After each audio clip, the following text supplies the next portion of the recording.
Hello, everyone. Hopefully you can hear me now.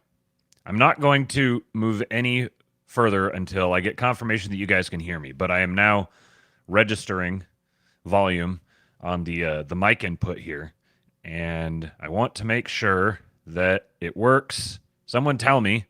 You guys are making exultant noises, but I don't know for sure if you can actually hear me. Someone says muted, someone says choppy, someone says yes. Someone says no sound. Please do not troll me. This is not the time for trolling. Cannot hear. Beefaroni, you're going to get booted.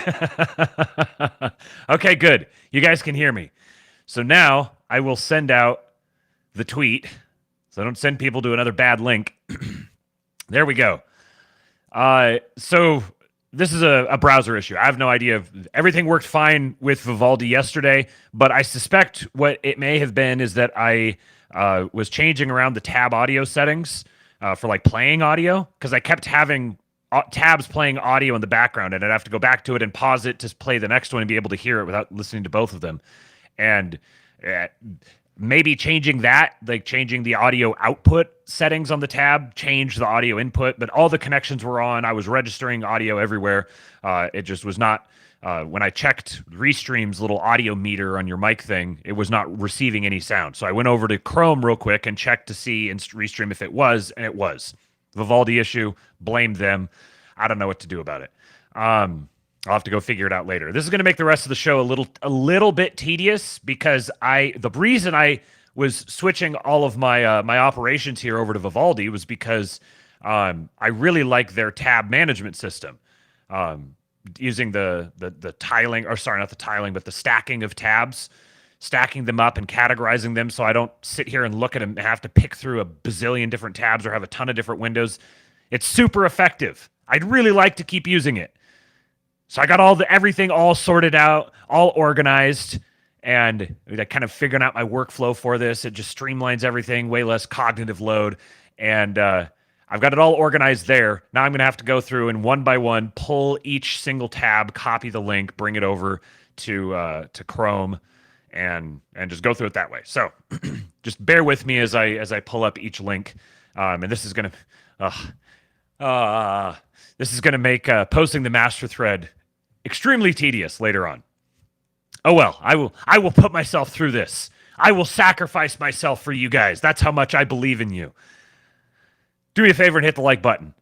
The reason that I was late in the first place was the whole thing I was saying when I was muted and you guys couldn't hear me was I was like, so finally, this is actually an afternoon morning show. It was turning into an evening morning show, but it's actually an afternoon morning show. But then, of course, I'm still late because I go down for my customary before show cigarette, and I started listening to Howard Lutnick, who is the co-chair of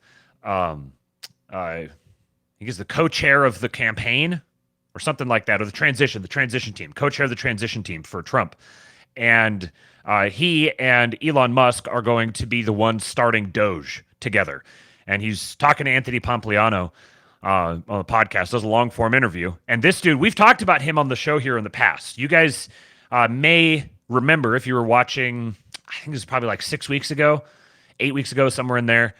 Here's a guy who his office was seriously affected by 9/11. They lost like 700 people or something like that. And so I read a thread that highlighted him, and we showed like a video of him with Trump there in front of all the employees and everything, and like clearly endorsing him to the company. And I went and did a little bit of a dig into him and was like, oh, this is the guy that's the head of Cantor Fitzgerald.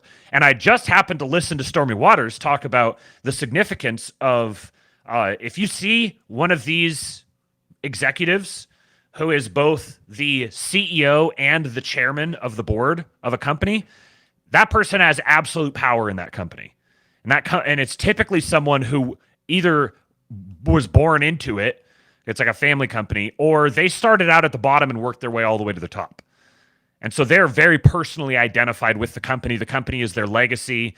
If they're a chairman and CEO, they're not hurting for money. They don't care about money. They don't think in terms of money anymore. They're thinking in terms of legacy. So Jamie Dimon is a very prominent example of this. Elon Musk is a very prominent example of this. The head of Goldman Sachs, whose name is escaping me right now, same thing. And these are all the guys who are all showing a propensity on some level for Trump. So there's like, oh, okay, this is a guy to keep an eye on, Howard Lutnick. So I start listening to this conversation with him and Anthony Pompliano. I think I'm like half an hour into it, and I was just like, I'm transfixed. I'm just listening to it. The things he's describing and the way he's thinking about managing the future is just, we are so incredibly blessed that we have these sorts of guys around. The dude's 63. We are so blessed that we have these sorts of guys still around, and we need to capitalize on the time that they have left with us. Because, I mean, presumably 20 years, like, you can do a lot in 20 years. You can also not do a lot in 20 years. And 20 years from now, the odds are these sorts of guys aren't going to be around anymore. These are the boomers that everyone loves to shit on, and they're some of the most powerful men. And the flames of patriotism are igniting in their breasts. Anyways, all right, let's get this show on the road. I've kept you guys waiting long enough, haven't I? Do me a favor and hit the like button. We got 82 watching, 28 likes. Ooh, little palindrome there. Join the King Pill Discord, kingpill.com. I've put actually, I need to put the link in there again. Join the super secret private King Pill Discord. Oh, come on. My wireless keyboard is acting up. It's been doing this for a while now. And you know what? I don't need this today, technology. I don't need it. Kingpill.com. There. All right. I'm going to pin this message. I had it pinned on the last one. I had to start a new stream. Shout out to Wolfgang Graves, $4.99. Technical difficulty shekels. Appreciate you, man. I could use it. Go to the King Pill Discord. Best way to support the show and the various different projects that we have going on. You're going to be finding out more about a big one in the very near future. So if you want to get first info on those sorts of things and you want to join us for the Schizo stream on Friday nights and you want to hang out with, I think there's something like 120 people in there now. So we've got a pretty good little group and some of the most high quality human beings I've ever met. We're building a core of people who are going to be networked and cross-invested and cross-socialized to support one another through whatever is to come over the next 5 to 20 years. We're making lifelong friendships in there. So if you'd like to be a part of that, kingpill.com is the place to be. And you get come on. Now my mouse is acting up. Okay, maybe just a false alarm. So come join the King Pill Discord. Join a great group of people. Get access to great conversations. Some of the best memes you'll ever see. Some of the best schizo rants you'll ever see. And then really good, like genuine health advice, homesteading advice, career advice, sales advice, spiritual advice to whatever extent that we can or are qualified to give it. All of that is there. One of the best group of people on the internet. And basically all the people that I ever spend any time with anymore are present there. Shout out to Beefaroni. He pays the troll toll. All right. That's a good way to get yourself back in my good graces. You've done well, sir. $20 US. Thank you, man. Very much appreciated. All right. Let's get jamming on this because I've got some very, very good stuff for you guys today. Real quick overview. Funny clip from Trump. Banger clip from Joe Lonsdale. Jordan Peterson and Richard Dawkins debating about dragons, and everyone is getting this wrong. Everyone's dunking on Jordan Peterson, and this is actually an example of Jordan Peterson being good. This is good Jordan Peterson, and it highlights just how like cosmically brain dead Richard Dawkins and Alex O'Connor to an extent are. Then some talk about Joe Rogan and Kamala Harris. Base Jeff Bezos. Speech from Tucker Carlson. Some Megyn Kelly videos. A couple of interesting comments here. Then let's see, what else do we got here? Oh, the New York Times is planning a big cancellation attempt through YouTube. We're going to discuss that. I've got a bunch more voter data. Some information on voter fraud efforts for and against. Some stuff on Elon Musk. A couple of good videos about his character, his personality, and some interesting thoughts about him. Then Steve Bannon is back. He is out, and I've got a monologue from him. And then we're going to round it off with another banger Trump video, younger Trump, giving a forecast, foreshadowing of where he was going to wind up. And then lastly, just kind of an interesting, wholesome thread with a new concept for you guys to learn. So that's what I've got lined up for you guys today. Probably going to be around 2.5 hours, I would guess, 2.5, somewhere in there. But we are going to get it started with proof NPCs exist. We've got to have a little slop. This is very entertaining slop. Come on. Very relatable as well. Okay, so the next thing we're going to have to make sure is that there's actually audio on the videos. So do me a favor. As soon as you can, tell me whether there is or is not audio on this video. This is my nightmare right here. And if you're confused saying, well, what's wrong with this? Okay, I'm going to stop it there. And I'm going to give you guys a second to let me know. Because I don't want to sit here in silence. Yes, okay, excellent. Then let's go. This is my nightmare right here. And if you're confused saying, well, what's wrong with this? These people look like they're having a great time. Allow me to explain. That crowd you just saw was at a film festival, and at the most prestigious of these film festivals, it's routine to give the movies a standing ovation when they're over, because the cast and crew is there watching the movie with you, so you're applauding for them. But when the Tilda Swinton movie, The Room Next Door, premiered at the Venice Film Festival, it received a 17-minute standing ovation afterward. And if you don't see the problem with that, you're not properly imagining how long 17 minutes is.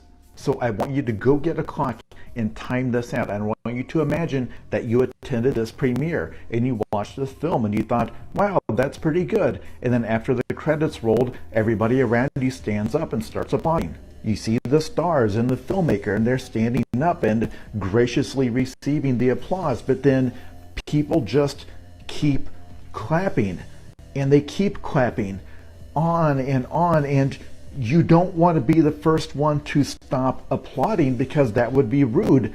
No one wants to be first. And so everyone just keeps clapping for a full minute, which if you've timed it out is an eternity to stand and clap. But then 2 minutes go by, and 4 and 6, and they're still applauding. And you start to wonder if this is a prank, if everybody's in on it but you, because now 9 minutes have gone by, 10, 11, and they're still applauding. You start to wonder if some sort of mass hysteria has taken over the crowd, some strange primal herd behavior. Are people even aware of what they're doing? 13 minutes in, 14, you can never remember a time when you were not standing in this room applauding with these strangers. People start weeping around you, not because they are overcome with the emotion of the moment, but because everyone is secretly thinking the same thing, that maybe we've all died and this is hell. Brian says, is he going to talk for 17 minutes? Well, that's crazy. What's crazy is he just talked for 2 minutes and 20 seconds, and it dragged on and on and on and on and on, which is actually very well executed performance art here because it really delivers the message of what he's talking about. Imagine 15 more minutes of just him doing that. That would have been more tolerable or more sane than 15 more minutes of people just standing and clapping. This is like one of those like archetypal moments of shit libbery. And so it's not exclusive to shit libbery, but it like really shows that feral herd mentality that they're all possessed with. It wasn't like something just came over them there in that moment. They're all possessed of this all the time. They're like maxed out on being completely tapped into the zeitgeist of their little social circles and all just trying to keep up with it, trying to outdo themselves and adhering most closely to it. And so this sort of thing is just going to organically happen there. The reason people are comparing it to things like Stalin and Saddam is because there's a similar sort of phenomenon going on there, except it's less dangerous, honestly, with Stalin or Saddam. Because then you can identify it with a guy. There's like a focus to it. This iteration of liberalism is that, except people are just captured by an egregore. This is like egregoric behavior in action. It's super, super creepy. I can understand like there's a time for doing like a standing ovation, and then there's time for doing like an extra long standing ovation, especially if you're like calling for an encore or something like that. Like there's a place for that. But standing and applauding for 17 minutes is psychopath stuff. All right. Let's get to the next one here. So, funny Trump clip. Open it. And I can probably narrow my window down here. This is going to make my operating space a little bit better. So Trump is going to be meeting and engaging with the Puerto Rican population today in Allentown, Pennsylvania.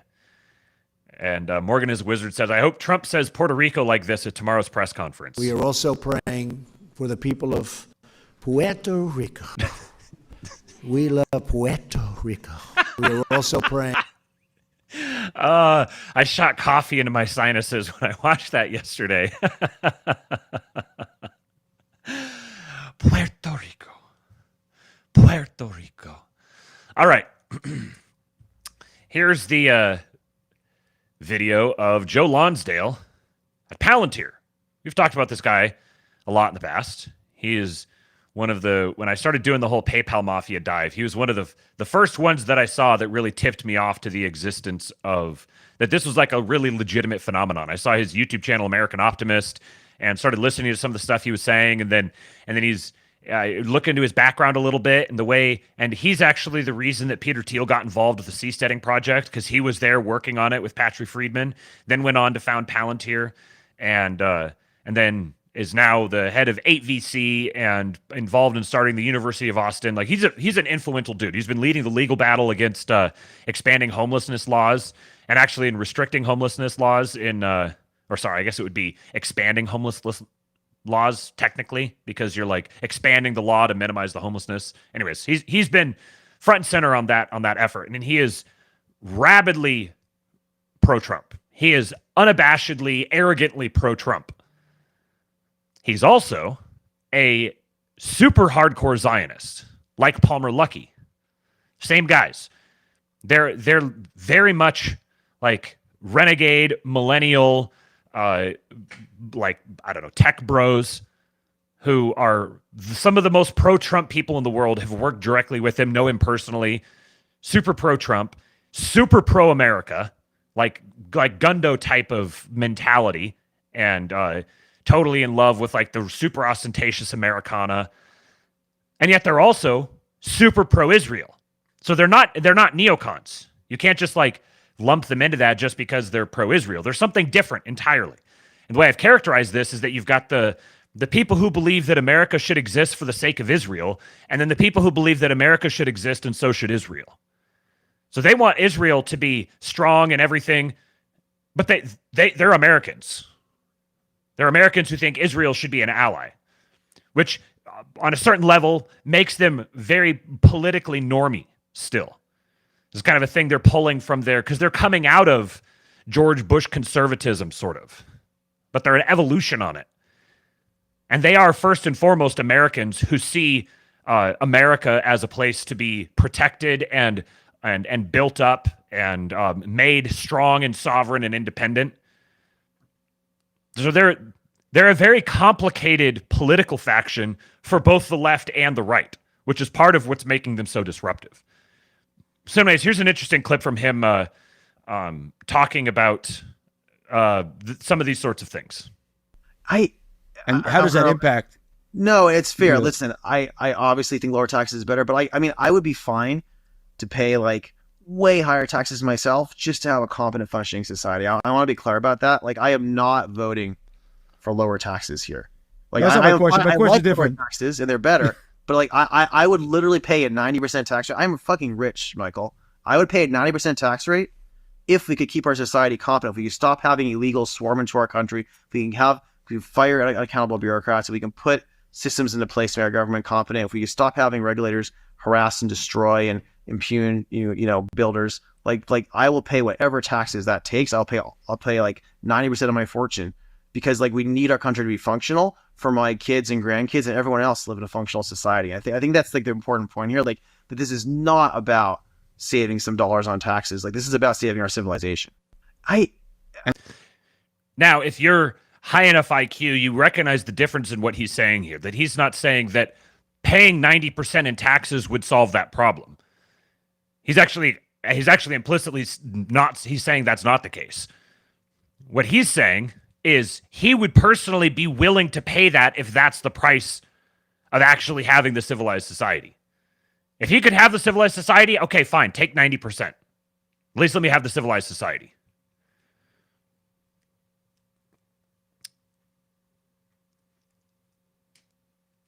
All right, so this was a funny little... We're watching this purely just for the lulz, at least in my opinion. There was a dust-up on CNN yesterday, and Ryan Girdusky, I think that's how you pronounce it. I've never paid much attention to him, just been kind of vaguely aware of him. He's some like kind of, I think he's gay, new right, good friends with JD Vance. And he's been a contributor on CNN for a while, and he is no longer a contributor on CNN because he said this yesterday to one of the worst people in the country, Mehdi Hasan.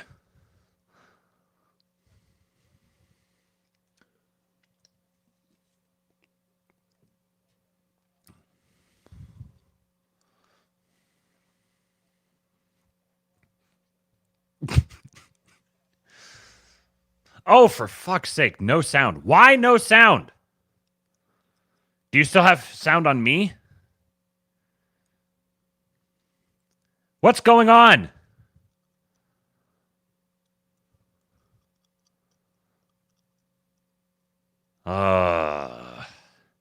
The entire world is conspiring to tell me that I need to go learn OBS. Okay, so you can hear me, but you can't hear the tab. Okay, well, let's try this now. Can you hear this now? If you don't want to be called Nazis... Literally nothing has changed. I didn't do anything. The gremlins have entered it, have entered the stream. Okay, you can hear it now. See, literally all I did was unscreen share and then re-screen share again. The last time I went from a sound tab to a sound tab by just saying share this tab now. But apparently what I need to do is unshare and then reshare. But who knows if that'll work? All right, let's watch this. If you don't want to be called Nazis, stop doing... You're called stop an anti-Semite more than anyone else's table. Yeah. And people will sit there and... No, by me. I never called you an anti-Semite. Okay. I mean, I'm not sitting here saying I don't... I'm a supporter of the Palestinians, so I'm used to it. Yeah, I hope your beeper doesn't go off. The thing is that... Did you just say I should die? You should not... No. Did you just say I should be killed? No, I didn't say that. No, I did not say that. He said, I hope your beeper doesn't go off. Are you saying I should be killed? He said, I hope your beeper doesn't go off. so you don't die. Oh, I killed Let me on live just say. TV. I said I hope Guys, you don't. let me just stop. You said you hope my beeper doesn't go. Because you said I'm a big that supporter right now. Of the Palestinians. of Hamas. Guys, let me said stop. Palestinians. Are you? A supporter Am I of what? Hamas? No, of course I'm not. Palestinians supporting are Hamas. not- Then I apologize. Are you a Ryan. racist, Then I violent apologize. person Then I inciting apologize. violence against me? Ryan, That's disgusting. that is complete. He should not have apologized. He absolutely should not have apologized. I understand why he did. He probably kind of sensed that he had just walked his way right into a scandal. But he should not have apologized. Just own it, because it was freaking hilarious. And note, so he was CNN swiftly, like they literally went to commercial break, took him off stage, and then posted a tweet saying that he's not welcome here anymore.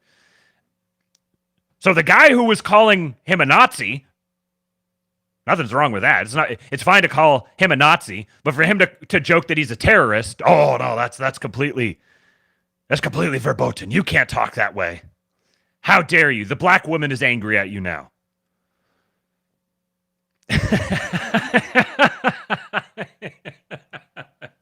Magoo, as usual, nails it. This is the you can't triple stamp a double stamp argument, but on CNN. That's exactly what it is. Okay. So for a little bit more cringe, I saw this video yesterday, and man, okay, so this is my reaction to it. I have nuclear bunker grade tolerance for cringe. You guys have probably figured that out by now. The stuff that I put you through, I have an extremely high tolerance for cringe. Watching this video made me want to put my phone down just to get it away from me. Like, I'm feeling the impulse to like hit play and kind of lean away from the screen on this one. This makes Howard Dean look like nothing. This might be the greatest public speaking faux pas that I've seen, at least from a political candidate, if not any public speaker in my life.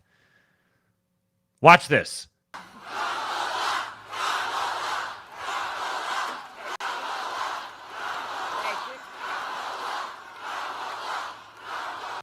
Okay, now I want each of you to shout your own name. Do that. It's about all of us. It's all of us. And listen, I have fought my whole career to put. Oh my God! Like, I want to remove my own skin. It's so bad. How do you possibly have, for the first time in your life, a large audience of people chanting your name, and you somehow managed to kill it in a millisecond?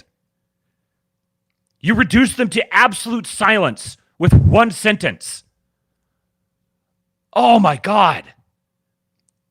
She's like the anti-Trump, where Trump is just like has the magic sauce to squeeze every last little bit of juice out of every moment. She is the exact inversion of that. There is no juice. There is no juice to be had. She can't squeeze out any of it. Oh, man. No wonder they've got to complain about Puerto Rico jokes. Okay, so before we get into more like politics, essentially content, let's do a quick detour and talk about this Jordan Peterson, Richard Dawkins interaction that everyone is getting wrong. I am the only one who is correct about this. And now I'm just like, every time that I go to play a video, I'm like, what if it's not playing? I get to sit here and wait. You see what I put myself through for you guys? You see this? You see this? This is sacrifice. You analogize the dragon fight to Well, how many fighting dragons have Satan. you overcome in your life? I'm not interested in dragons. I'm interested in reality. Okay, so I read a book a while back that described the biological reality of the dragon. Say, well, there's no such thing as a dragon. It's like, okay, is there such a thing as a predator? Of course. Well, that's a meta category. What's the category of predator? Bear, eagle, if you're a primate. Fire? Is fire a predator? No. Well, it's complicated because a fire kills you. So is there a worse predator than serpentine, flying, fire-breathing reptile? Is that not the imagistic equivalent of predator? So in what way, if predator is real, in what way isn't dragon real? I don't know why you say dragon. I mean, we have lions, we have tigers, we have saber-tooth. Right, but why not abstract? So a dragon is a pictorial representation of the abstracted concept of a predator. Yes. So Dawkins is just completely out of his depth. This is just midwittery on display. He's not capable of intuiting this very obvious abstract concept that Jordan's talking about. There's actually something really fascinating in what he said here. He's like, what are the archetypal predators? Sum them all up. There's like snakes, and there's eagles, and there's lions, and there's fire. These are like, if you're a human being and you're amassing a category of predators, which is like natural things that are going to come after you and try to kill you, those would be like the four main archetypal things. And those are all summed in a dragon. So you can have like the conversation about the kind of boring, like, I don't know, elementary tier conversation of like, well, were there these large scaly beasts that walked around and that blew fire out of their mouths? You could argue that one way or the other. But whether or not they did exist, the fact that the concept of dragon exists is profound. That means that there is a sense in which dragons do exist.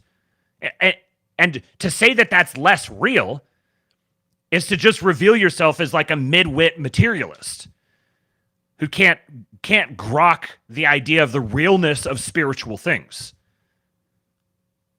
By spiritual, I don't just mean like things you would strictly associate with religion, even though dragons very much are.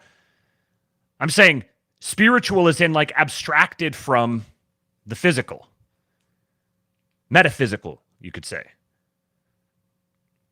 So dragons being metaphysically real is of greater import than the sort of smaller curiosity of, did the big scaly fire-breathing thing actually have feet that it walked around on dirt with, or wings that it flew through air molecules through? Sure, you can have that conversation. There's interesting evidence on this side and that side, but Jordan's like, why don't we have the more elevated conversation here? And Dawkins is like completely lost because he's not really all that bright. He has his narrow little domain, and anytime he steps outside of that, he's like high school professor.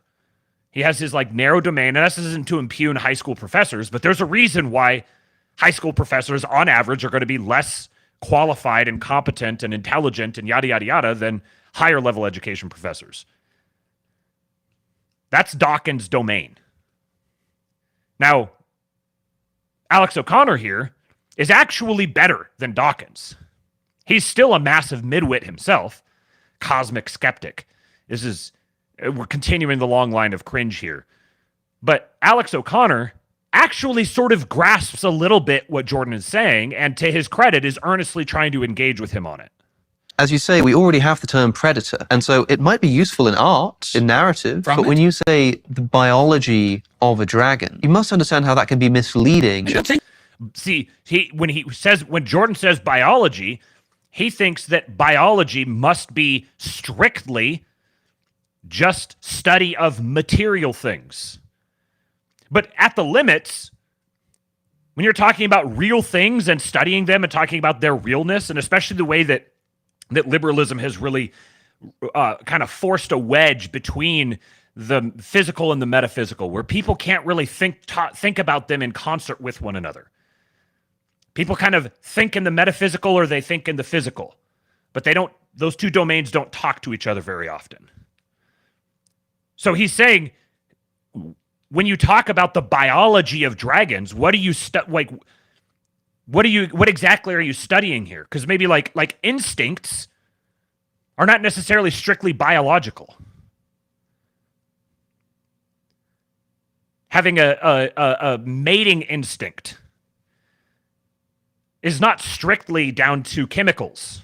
There's something that's spiritual about it. There's a spiritual behavior to the biology of animals. And You do have the word predator, but the word predator is sort of dry and generic and abstract, whereas a dragon is very specific, and it is specifically encompassing all the predatory vectors, which makes it incredibly real. And so then you can study the biology of this real thing, even if you can't physically place eyes on it. It's still a real thing that has a biology. It has a science to the way that it acts and moves and impacts people. The category of dragon is any less valid than the category of lion. Any less biological? Well, it depends on your level of analysis. You would say that lions are an And that's what Jordan's saying here. I mean, he's doing his thing. He does this. Well, it depends on your blah, blah, blah. But he's absolutely right here. If you're going to say biological is one-to-one with material, well, then maybe you can't have this conversation. But he's challenging that frame directly. That's why he's not going to appeal to it. He's going to say, well, it depends. Like, where are you thinking? Are you thinking on this level, or are you thinking on this level? Just because this level is abstracted away doesn't make it less real. And that's the implication behind, well, are you talking biologically? Because if you're not talking biologically, then we can dispense with the idea that it's real. And Jordan's saying, no, I want to retain that sense that it's real, that quest, that exploration of whether or not it's real. But I don't want to strictly bind real and biological together. Instantiation of this bracket term of predator. I would also say... Would you therefore say that a lion is an instantiation of the bracket term of dragon? Yes. Yes, because we're not only fact-oriented creatures, right? It actually matters to us whether we get eaten. We're not only fact-oriented creatures. It matters... Let me see what he said here again one more time. Yes, because we're not only fact-oriented creatures, right? It actually matters to us whether we get eaten. So when he asks is lion a subset of dragon, he's trying to gotcha him and trying to pin him to the wall, and Jordan's like, do it. Jordan's going to bite the bullet. Yes. Lion is a subset of the archetypal category of predator. You want to take dragon and predator and say, well, dragon means this thing and predator means this thing. And he's saying, no, you're just watering down what dragon means. You're obscuring the realness of this category of dragon by just kind of generically moving it to predator. So anyways, I'm not the only one who saw it this way. I saw other people who saw it this way as well. So I know that I'm not just a lone voice crying in the desert. I'm not trying to claim that.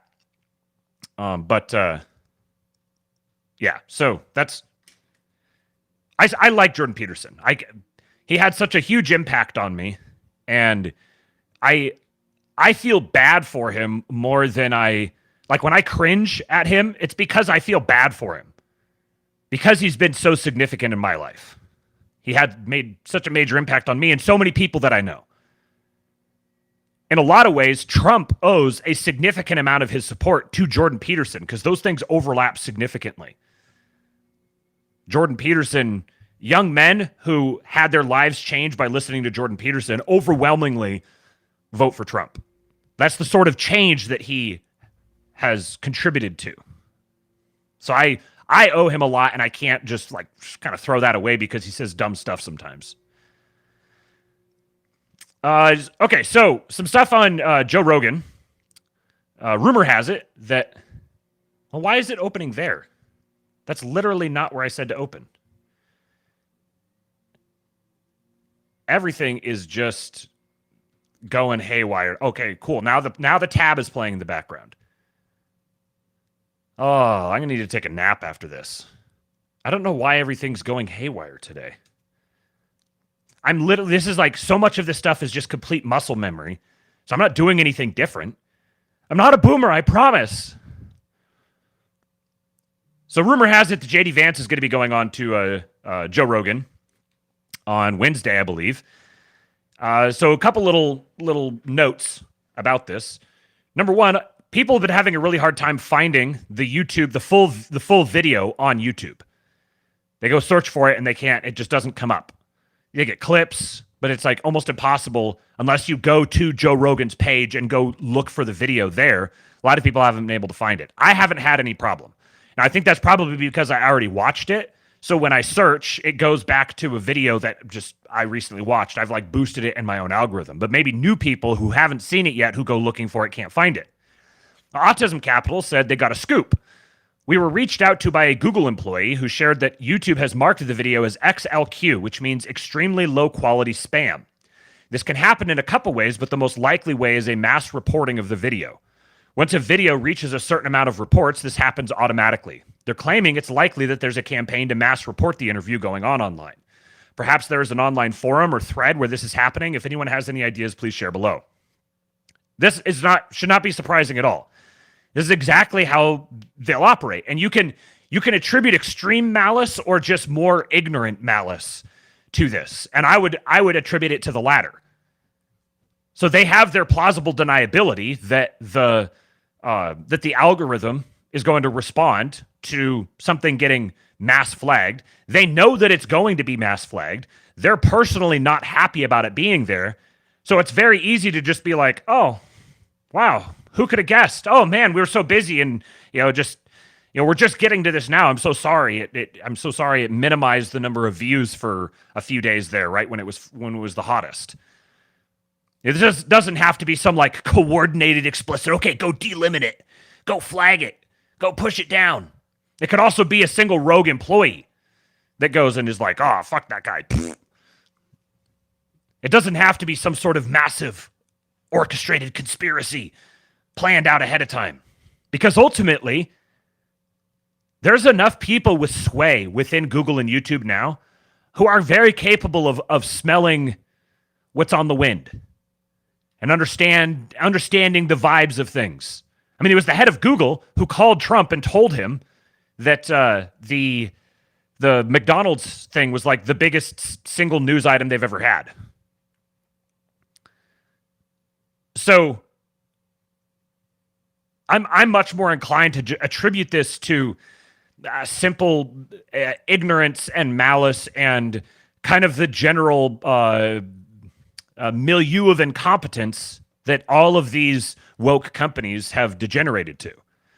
Because a competent company that is interested in not engendering a tremendous amount of negative press for themselves is going to know this ahead of time. They're going to be prepared.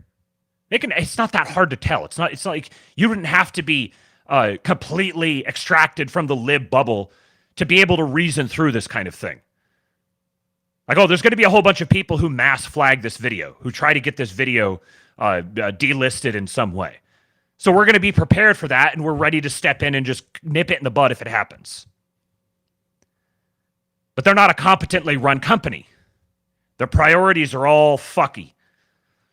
Between the high level and the low level and the mids, they're all pulling in different directions and sort of aligning on some stuff and then just at odds with each other in other ways, which is going to compromise their own effectiveness and their own ability to sustain themselves. This is the competency crisis. So here's the downside. One of the major downsides of this for them is one of their biggest traffic sources is just going to go right on over to X. This is the significance of X. I've got some more stuff on it related to election stuff later on, but this is the significance of this, of the X purchase and what it has become. Now, anytime any other platform wants to try to suppress a certain point of view or a certain person, that person just goes to X. And if they're worth it, they go right on up. So when they do this kind of thing, all they're doing is just pushing Rogan to X.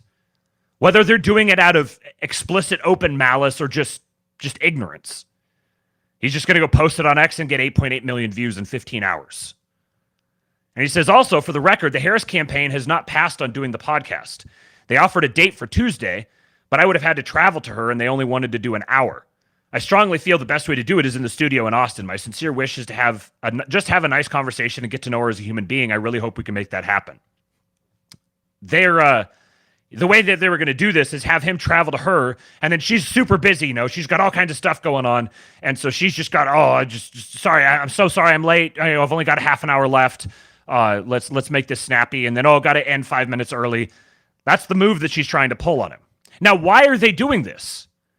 Why would they not have her just talk to him?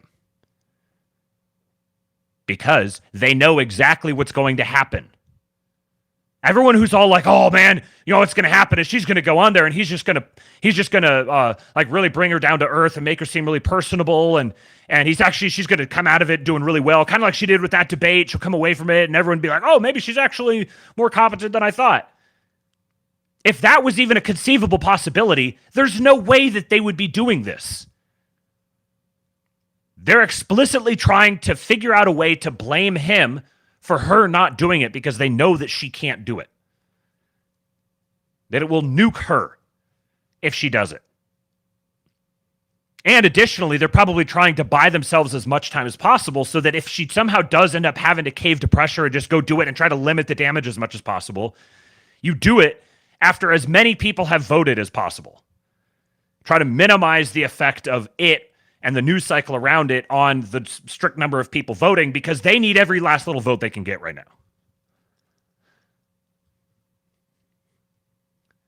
So in other words, they passed. Another Nick Carter is another one of these tech guys that's very Trumpian. All right. Then for some reaction to this,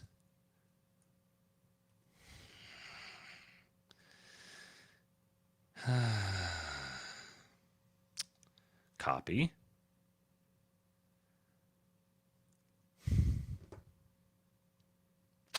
I don't know why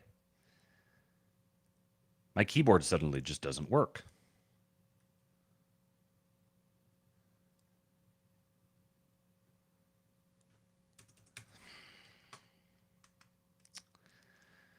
This is bigly aggravating. I have a wireless keyboard because I've got enough frickin' cords laying around in here. And I'm trying to copy I might just have to use my mouse, but I'm trying to copy and paste here. And it's making me like enter weird characters. Weird foreign characters. I don't want foreign characters. I'm an American. Share this tab. I did it. I overcame. Oh, hold on. Got a couple of good super chats here. $10 from good friend of the show, Colin. His technical difficulties, super labia. Yes, I need to rename this stream. Matt Grider, $20, man. Thank you. He says, seems like everything you've been saying about the PayPal mafia is slowly coming into place. Big changes are definitely happening in the culture. You could feel it. The Bezos op-ed opened my eyes to the scale of the shift. Yes, we're going to be talking about the Bezos op-ed here in just a little bit. And I'll say, like, I expected some of this stuff to start happening. I did not expect it to go this fast. When we first started talking about this in January, February, March, I did not expect stuff to move along this quickly. But and that's really because I underappreciated the variance capacity in nonlinear systems. Or in complex systems, rather.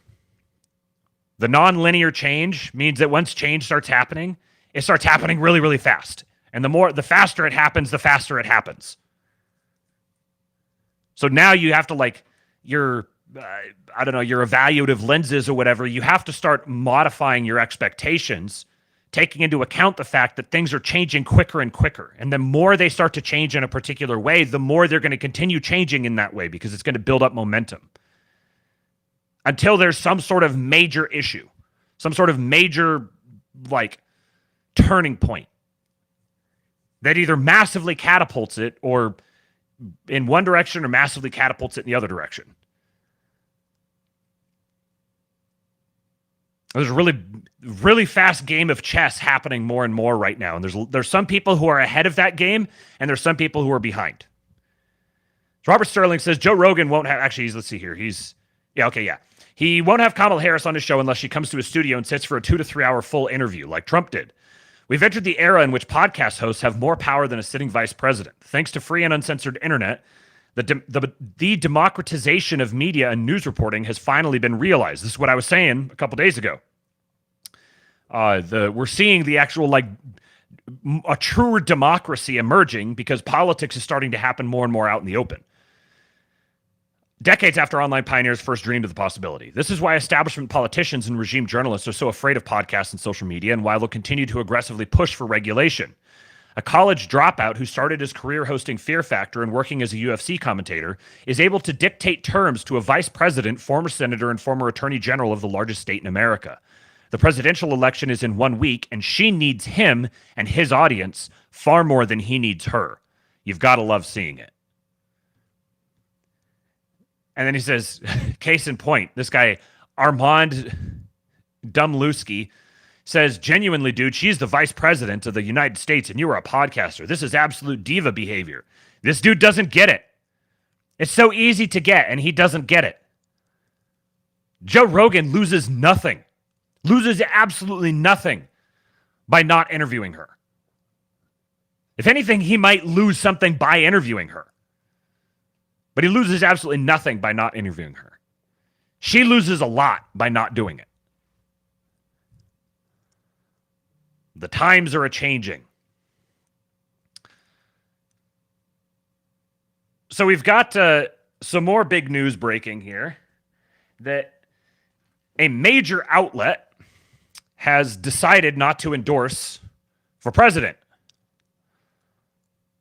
No, not the Washington Post. The Tampa Bay Times decides not to endorse for president, per Axios. The paper endorsed Biden in 2020 and Clinton in 2016. Oh, and what's that you say? Another one? USA Today won't make 2024 endorsement after backing Biden in 2020, says readers will make informed decisions. I said she's fucking cooked, man. We've been telling you this. There is no way that all of these outlets are doing this because they think that she's a shoo-in, that she's assured, that they even think she's likely to be there. Because you know how vindictive she would be if they chose not to endorse her and then she won? They're fully aware of how vindictive she would be, of how low and feral and petty she is. That's like the definition of her. Everyone knows that she's like a mud brain. She's like a female grug. They're not endorsing because they know full well Trump is going to win, but they also want to be able to try to retain some sort of oppositional status to him. I don't think that's going to last. I don't think it's going to be able to last. In large part because of events like this.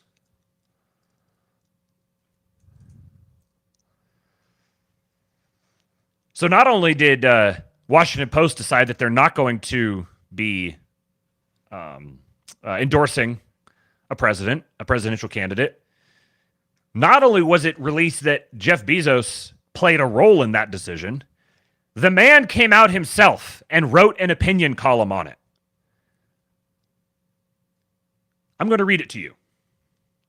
Opinion. The hard truth. Americans don't trust the news media. A note from our owner. In the annual public surveys about trust and reputation, journalists in the media have regularly fallen near the very bottom, often just above Congress. But in this year's Gallup poll, we have managed to fall below Congress. Our profession is now the least trusted of all. Something we are doing is clearly not working. Let me give an analogy. Now, note what analogy he chooses to give. Do you think this is a coincidence? Voting machines must meet two requirements. They must count the vote accurately, and people must believe they count the vote accurately. The second requirement is distinct from and just as important as the first. Likewise with newspapers. We must be accurate, and we must be believed to be accurate. It's a bitter pill to swallow, but we are failing on the second requirement. Most people believe the media is biased. Anyone who doesn't see this is paying scant attention to reality, and those who fight reality lose. Reality is an undefeated champion. It would be easy to blame others for our long and continuing fall in credibility, and therefore decline in impact, but a victim mentality will not help. complaining is not a strategy. We must work harder to control what we can control to increase our credibility. Presidential endorsements do nothing to tip the scales of an election.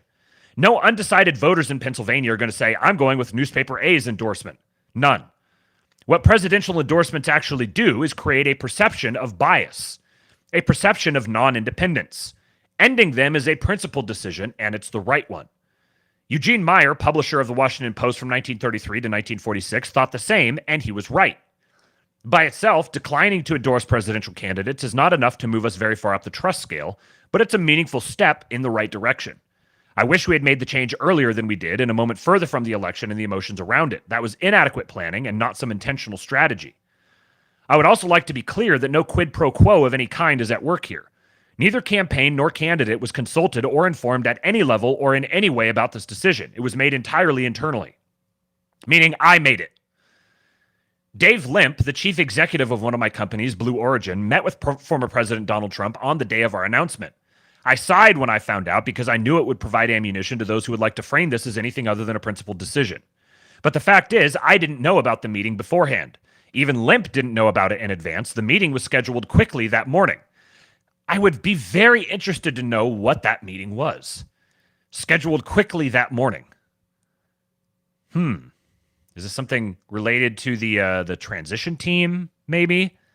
Talking with the chief executive of Blue Origin, talking about space stuff? There's no connection between it and our decision on presidential endorsements, and any suggestion otherwise is false. When it comes to the appearance of conflict, I'm not an ideal owner of the Post. Every day, somewhere, some Amazon executive or Blue Origin executive or someone from the other philanthropies and companies I own or invest in is meeting with government officials. I once wrote that the Post is a complexifier for me. It is, but it turns out I'm also a complexifier for the Post. You can see my wealth and business interests as a bulwark against intimidation, or you can see them as a web of conflicting interests. Only my own principles can tip the balance from one to the other. I assure you that my views here are, in fact, principled, and I believe my track record as owner of the Post since 2013 backs this up. You are, of course, free to make your own determination, but I challenge you to find one instance in those 11 years where I've prevailed upon anyone at the Post in favor of my own interests. It hasn't happened. Lack of credibility isn't unique to the Post. Our brethren newspapers have the same issue. And it's a problem not only for media, but also for the nation. Many people are turning to off-the-cuff podcasts, inaccurate social media posts, and other unverified news sources, which can quickly spread misinformation and deepen divisions. The Washington Post and the New York Times win prizes, but increasingly we talk only to a certain elite. More and more, we talk to ourselves. It wasn't always this way. In the 1990s, we achieved 80% household penetration in the DC metro area. Now, this is something that a number of people honed in on. He says, many people are turning to off-the-cuff podcasts, inaccurate social media posts, and other unverified news sources. And they're like, why is he counter-signaling these things? Because the dude owns a freaking newspaper. Why is he going to compliment all of the competition for his newspaper? He wants to increase the value of his newspaper, which is why he's stepping in on this in the first place. This is what's actually based about what he's doing, but maybe not in the way that people think. This isn't like suddenly we're like dark enlightenment Bezos is happening upon the scene to swoop in and save the day. No, this is a man recognizing that the value of his company by pursuing this radical, anti-Trump, anti-American, deranged, woke, corrupt, by pursuing all of these practices, they're tanking the value of the company, and it's hitting a critical level. He wants to retain the value of his asset. So he has no choice but to kick himself loose from all of that. And he's handling this the way that an actual chief executive would handle it. He's not coming in here and being like, oh, my hands are completely clean.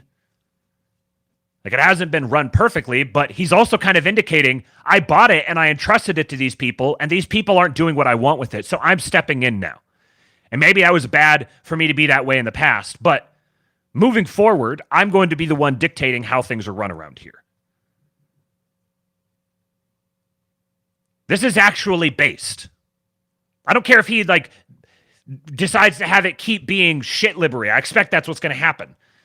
He's like, oh, I'm going to hire some conservatives. Yeah, he's going to hire like James Lindsay or something. Oh, right-leaning. I don't expect this to suddenly become MAGA central. It doesn't need to be. It just needs to stop being like a deranged, satanic outlet of evil. Because being that ultimately is bad for business. Now take this phenomenon and transplant it to thousands, maybe tens of thousands of other companies in the country, from very small to very large. Many of them are all they're being forced to do the same calculus. Once you start seeing some do it, you can know that there are others that are thinking the same way. And the fact that some are doing it is going to inspire in others to start thinking in that way. This is a mimetic trend that will pick up speed as it goes along. While I do not and will not push my personal interest, I will also not allow this paper to stay on autopilot and fade into irrelevance, overtaken by unresearched podcasts and social media barbs. Not without a fight. It's too important. The stakes are too high. Now more than ever, the world needs a credible, trusted, independent voice, and where better for that voice to originate than the capital city of the most important country in the world. To win this fight, we will have to exercise new muscles. Some changes will be a return to the past, and some will be new inventions. Criticism will be part and parcel of anything new, of course. This is the way of the world. None of this will be easy, but it will be worth it. I am so grateful to be a part of this endeavor. Many of the finest journalists you'll find anywhere work at the Washington Post, and they work painstakingly every day to get to the truth. They deserve to be believed. That's a very interesting way of framing that here at the end. They deserve to be believed. So there are good journalists. Notice he doesn't say all of them are there, but many of the finest journalists you'll find anywhere work at the Washington Post. They deserve to be believed. They're being compromised by the not very fine journalists. Again, the dude's advocating for his own company, for his own their presence in the industry. So of course he wants to cast podcasts as unresearched and social media posts as just like nonsense stuff. Like here we're going to be more elevated and decent. I could see a world here where WAPO becomes like they're positioning as like as the sort of the opposition party mouthpiece, but in a more collegial way. Where like, you know, he or his delegates or surrogates or whatever will be in touch with the Trump White House. Hey, we're going to run with this story that's critical on you. Do you want to say, do you have a comment, or do you want to address it? You want to do anything with it? Blah, blah, blah. Be kind of in a sense, will be kind of a return to how things used to be on Washington, because that's what they want to restore. Like Jason says, you got the conservatives who want to bring back 1955, and you've got the libs who want to bring back 1995, and they're going to wind up somewhere around 1985.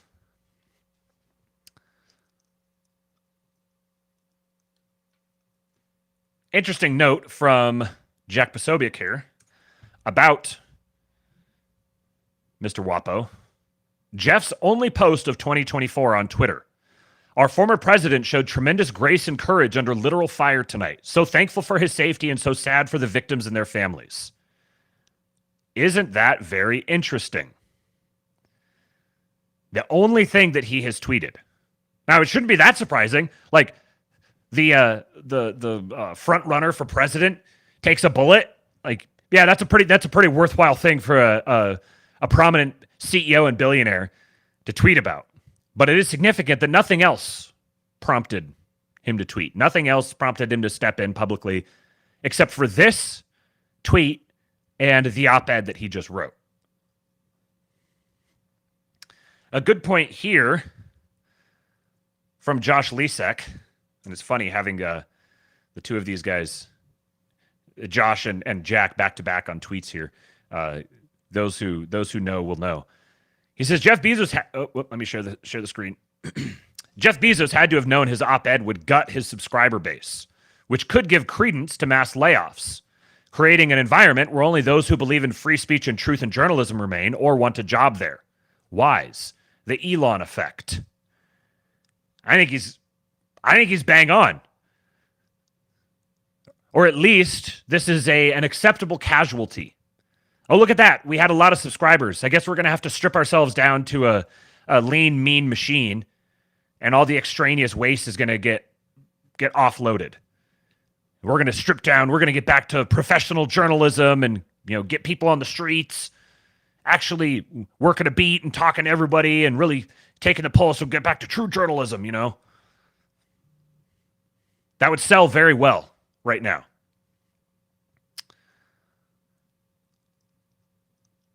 All right, so I see I got my tabs a little bit out of order here, but we're going to make it happen. Stories going around from Ben Shapiro and Tucker Carlson that the New York Times is planning a hit. And this is, so Tucker screenshotted these texts sent to him from Nico Grant, a reporter at the New York Times, and Tucker's reply to him. This is what Nico Grant says. Good day, Mr. Carlson. I hope you're well. I'm Nico Grant, a reporter at the New York Times. I wanted to give you an opportunity to comment for an upcoming article that takes a look at how political commentators have discussed the upcoming election on YouTube. We rely on analysis conducted by researchers at Media Matters for America. Could you kindly provide us with a comment or decline to comment by end of day tomorrow, Tuesday, October 29? Thanks so much for your time. Here are points we plan to include. Media Matters identified 286 YouTube videos between May and August that contained election misinformation, including narratives that may have been debunked or are not supported with credible evidence. Researchers identified videos posted by you in those 4 months that contain election misinformation. We feature a clip of you saying, quote, all the sadness we've seen after the clearly stolen election. All these bad things happen, but people I know love each other more. Close quote. I also have a few questions. 1, are you a member of the YouTube Partner Program? 2, if so, how frequently does YouTube demonetize your videos? 3, has YouTube sent you messages, emails, or notices in the past year that your content carries misinformation? Thanks for your time. This is Tucker's response. So the New York Times is working with a left-wing hate group to silence critics of the Democratic Party? Please ask yourself why you're participating in it. This is why you got into journalism? It's shameful. I hope you're filled with guilt and self-loathing for sending me a text like this. Please quote me. He replies, thank you for your prompt response. Would you like to address any of the points or questions above? Tucker says, would I like to participate in your attempt to censor me? No thanks, but I do hope you'll quote what I wrote above and also note that I told you to fuck off, which I am now doing. Thanks. Andrew Torba said that he's glad that the Andrew Torba method of dealing with the media is spreading. They also, oh, come on, stop playing.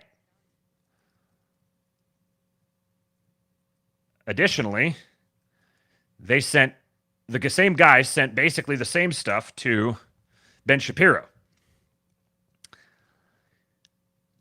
This is the first time I've looked at anything Ben Shapiro has said in an incredibly long time.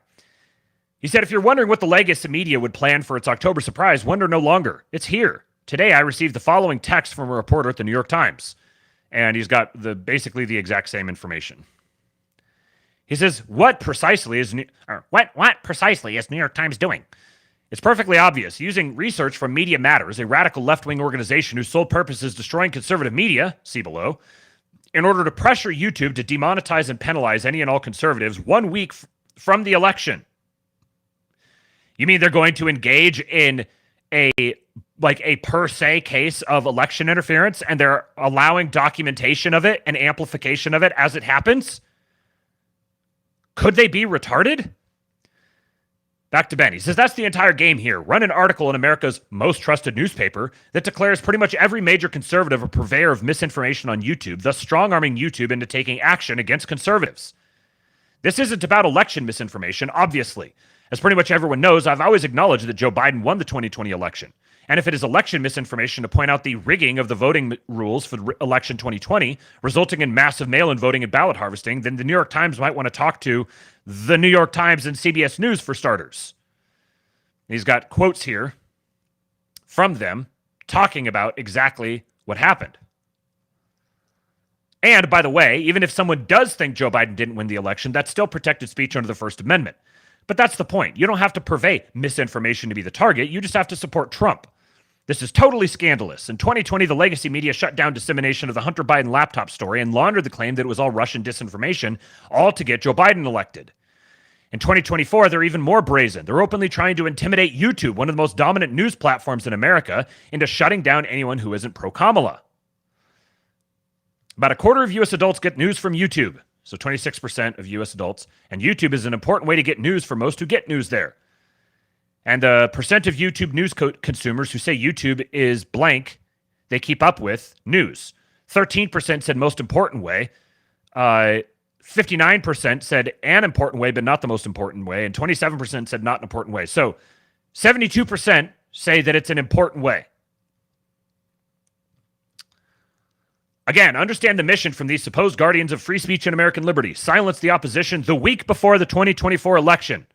They can't get away with it, and they won't. If ever you doubted that the New York Times is part of the Democrat media human centipede, see below, doubt no longer.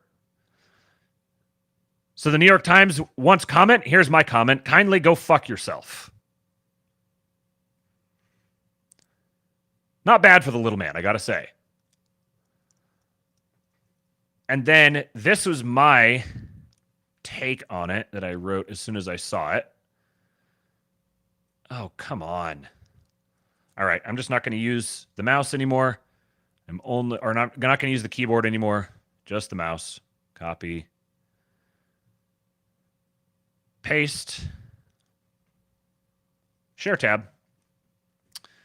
So Eric Doherty says, New York Times prepping a major story that will seek to pressure YouTube to demonetize a large number of conservative channels right before the election. I said, I suspect this is the beginning of the contesting the election results showdown that I predict will last well into January. YouTube has been notably much less aggressive in cracking down on non-regime approved political content for the last several months. Source, me and my daily YouTube stream. They will bend the knee. The question is, to whom? So this is New York Times is going to be putting the pressure on YouTube. Now, you could say perhaps that this is coordinated behind the scenes as a YouTube is like, oh, look at us. We're just being normal. And then, oh, man, the New York Times is pressuring us. Oh, I guess we have to censor. That's possible. It's also possible that they're going about this because, they wouldn't need all of this. They wouldn't need this justification to censor these things. They used to censor them. They stopped. They could just keep doing it. They could just start randomly. You're going to get, all of a sudden, people's videos just start going down. They're like, hey, what the hell? What's going on? And they release a statement and they say, we, blah, blah, blah, blah, election misinformation, blah, blah, blah, blah, blah, saving our democracy, blah, blah, blah, blah, blah, blah. And it would get them to this exact same place. They don't benefit from having the New York Times go interview these guys to get comments from them and give them a heads up that the story is coming, to then publish a piece, to then try to put pressure on YouTube. If this is what they think they need to make this happen, it proves that they're incompetent morons. If it's not needed to make it happen, it proves they're incompetent morons. These are incompetent, moronic people, is what I'm saying. All right, now this is kind of a rough segue because I like Megyn Kelly. I really like Megyn Kelly. I've listened to a lot of her stuff lately. And I'm going to, after we have to highlight this uncommon Megyn Kelly L, then I'm going to save it with some good stuff from her. But this is an uncommon Megyn Kelly L. Anthony says, Megyn Kelly makes amazing arguments for why we need to repeal the 19th Amendment.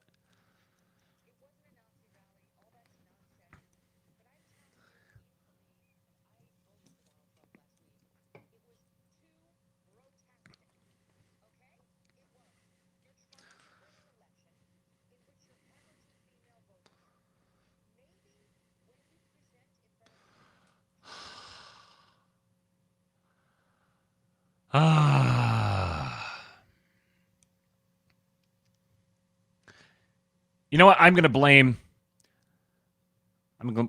random username from the Discord. I think it's his fault. He's the one who made me start using Vivaldi yesterday, and that's what kicked off all of this. All right. Sharing it again. There's literally no reason why the sound didn't work before, and there's literally no reason why it should work now. But let's see if it does. It wasn't a Nazi rally. All that's nonsense. But I'm telling you, even for me, and I voted for Donald Trump last week, it was too brotastic. Okay? It was. You're trying to win an election in which you're hemorrhaging female voters. Maybe when you present in front of hundreds, thousands at least, at Madison Square Garden, you clean up the bro talk just a little so you don't alienate women in the middle of America who are already on the fence about Republicans. Do they have no women advising their campaign? Is there no actual woman sitting behind the scenes, coming up with the guest lineup and saying, let's just have a word with the guys who are going to be speaking about this isn't the bar. This isn't their living room. This is a campaign. This is politics. We're trying to get him elected. We don't need to rally the base. It wasn't. Now, I haven't listened to the whole thing, and so I'd love to know what she was going to say next. Was she going to say, we don't need to rally the base instincts or culture or whatever? Was she going to say that? Or was she saying, we don't need to rally the base? Because I would be more sympathetic to the latter point. I still think she's wrong. I would be the former point. If she's saying we don't need to be really crass and vulgar or whatever, yeah, that's fair. I think that's a fair criticism. I don't think that it changes anything, but I think it's a fair criticism. If she's saying we don't need to rally the base, it's totally wrong. Trump's core demographic, the most important demographic for him, is young men. If young men turn out overwhelmingly in support of Donald Trump, all the low propensity, FanDuel American guys, if they turn out in droves for Trump, the election is in the bag. It's the single most important demographic. So they absolutely need to double and triple and quadruple down on it. And this is the culture that is driving forward.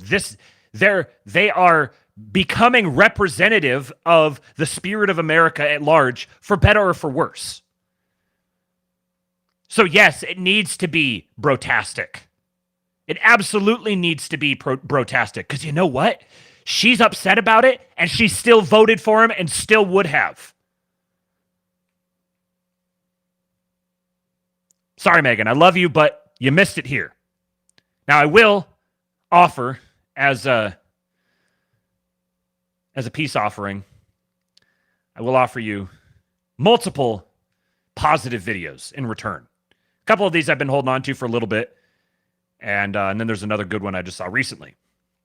Megyn Kelly stuns the Bill Maher audience by laying out the facts about transitioning. Important, maybe as important, is what we're doing to our children with this trans insanity. And you know what? I did the thing again that maybe made it not work. So if there's no audio, I'm predicting it. There's going to be no audio, right? I know it's going to happen. Shut up, silly woman. Yeah, Andrew says the base is why he's winning. He's so thoroughly consolidated the male vote that he's dominating Kamala. Okay, we were good. So there's literally no rhyme or reason. At least we're good now. Almost 30 likes needed. Once we get to 100 likes, there will be no more audio issues. My wife, the downstairs producer, has promised there will be no more audio issues once we get to 100 likes. Let's test that theory. We've got 71 right now. Please hit the like button. And I just remembered that I saw another super chat come in up here just a minute ago. So let's get to that. Man, you guys are chatty. Holy cow. Okay, here we go. See you in the camp. $10. Thank you, my friend. He says, what are your election day internet broadcast plans? I will be at a very Republican-coded resort in Duluth, Minnesota most of next week, taking in where the country is headed, whiskey in hand. Oh, that sounds like a good place to be. I will be, I think that I'm going to be on a live stream. I don't know. I'm not planning to do a live stream myself. I might end up putting one together at the last minute, but I think I've got to get confirmation, but I think I'm going to be on a live stream. Downstairs producer. Yeah. CB says the Trump campaign has never asked to approve any speaker's speech, which is pretty awesome and amazing. Yeah, definitely. Okay, let's start this over. almost equally important, maybe as important, is what we're doing to our children with this trans insanity. I mean, this is almost my single issue. We are chopping off the healthy body parts of young children without, 100% we are doing that. Well, we are definitely doing that. without any inquisition. That's what it is. So into I don't what's know what happened. the oohing is about. I don't either. Pay attention, because I'm about to give you a truth bomb.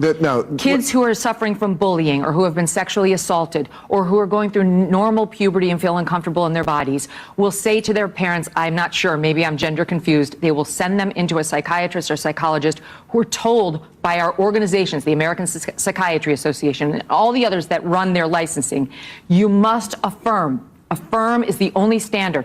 And so the child gets told, you're right, you are secretly a boy, or vice versa. And the child gets put on puberty blockers, into cross-sex hormones, which sterilize a child and deprive the child of any chance of sexual pleasure for the rest of his or her life. We're talking about 9, 10, 11-year-olds who cannot give informed consent. Then they have body parts chopped off by a medical establishment and by parents who mean well but believe in these doctors, and they shouldn't. And when they inevitably get past the awkwardness of puberty or what have you, and they want to turn around and detransition, those who love bomb them on Reddit saying, come on in, the water's fine, abandon them. They are depressed. They have changed their bodies forever in a way that is irreversible. And we are all sitting back saying, it's a remote issue, as Kamala Harris said. It's not remote. It's the issue of our time, both with respect to children and women's rights. Well, let's back up a little on that. She actually got some applause there. Did she redeem herself? In my opinion, this redeems her. Like, we could say, Megyn, come on. Come on. All right. Have your woman moment. Get mad about the bros broing out. Understood. Yes. Okay. This is the value of Megyn Kelly. And then I got a couple of clips here from her. Oops. Muscle memory kicking in.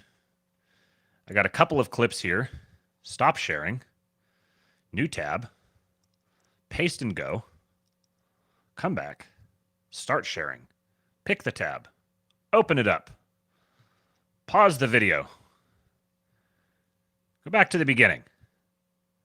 Very interesting clip from Megyn Kelly's show. Sean Spicer explains why John Kelly is obsessed with trying to destroy President Trump. Question, which is... I haven't heard anything from Sean Spicer in a while. Wondered what he was up to. I always kind of enjoyed him.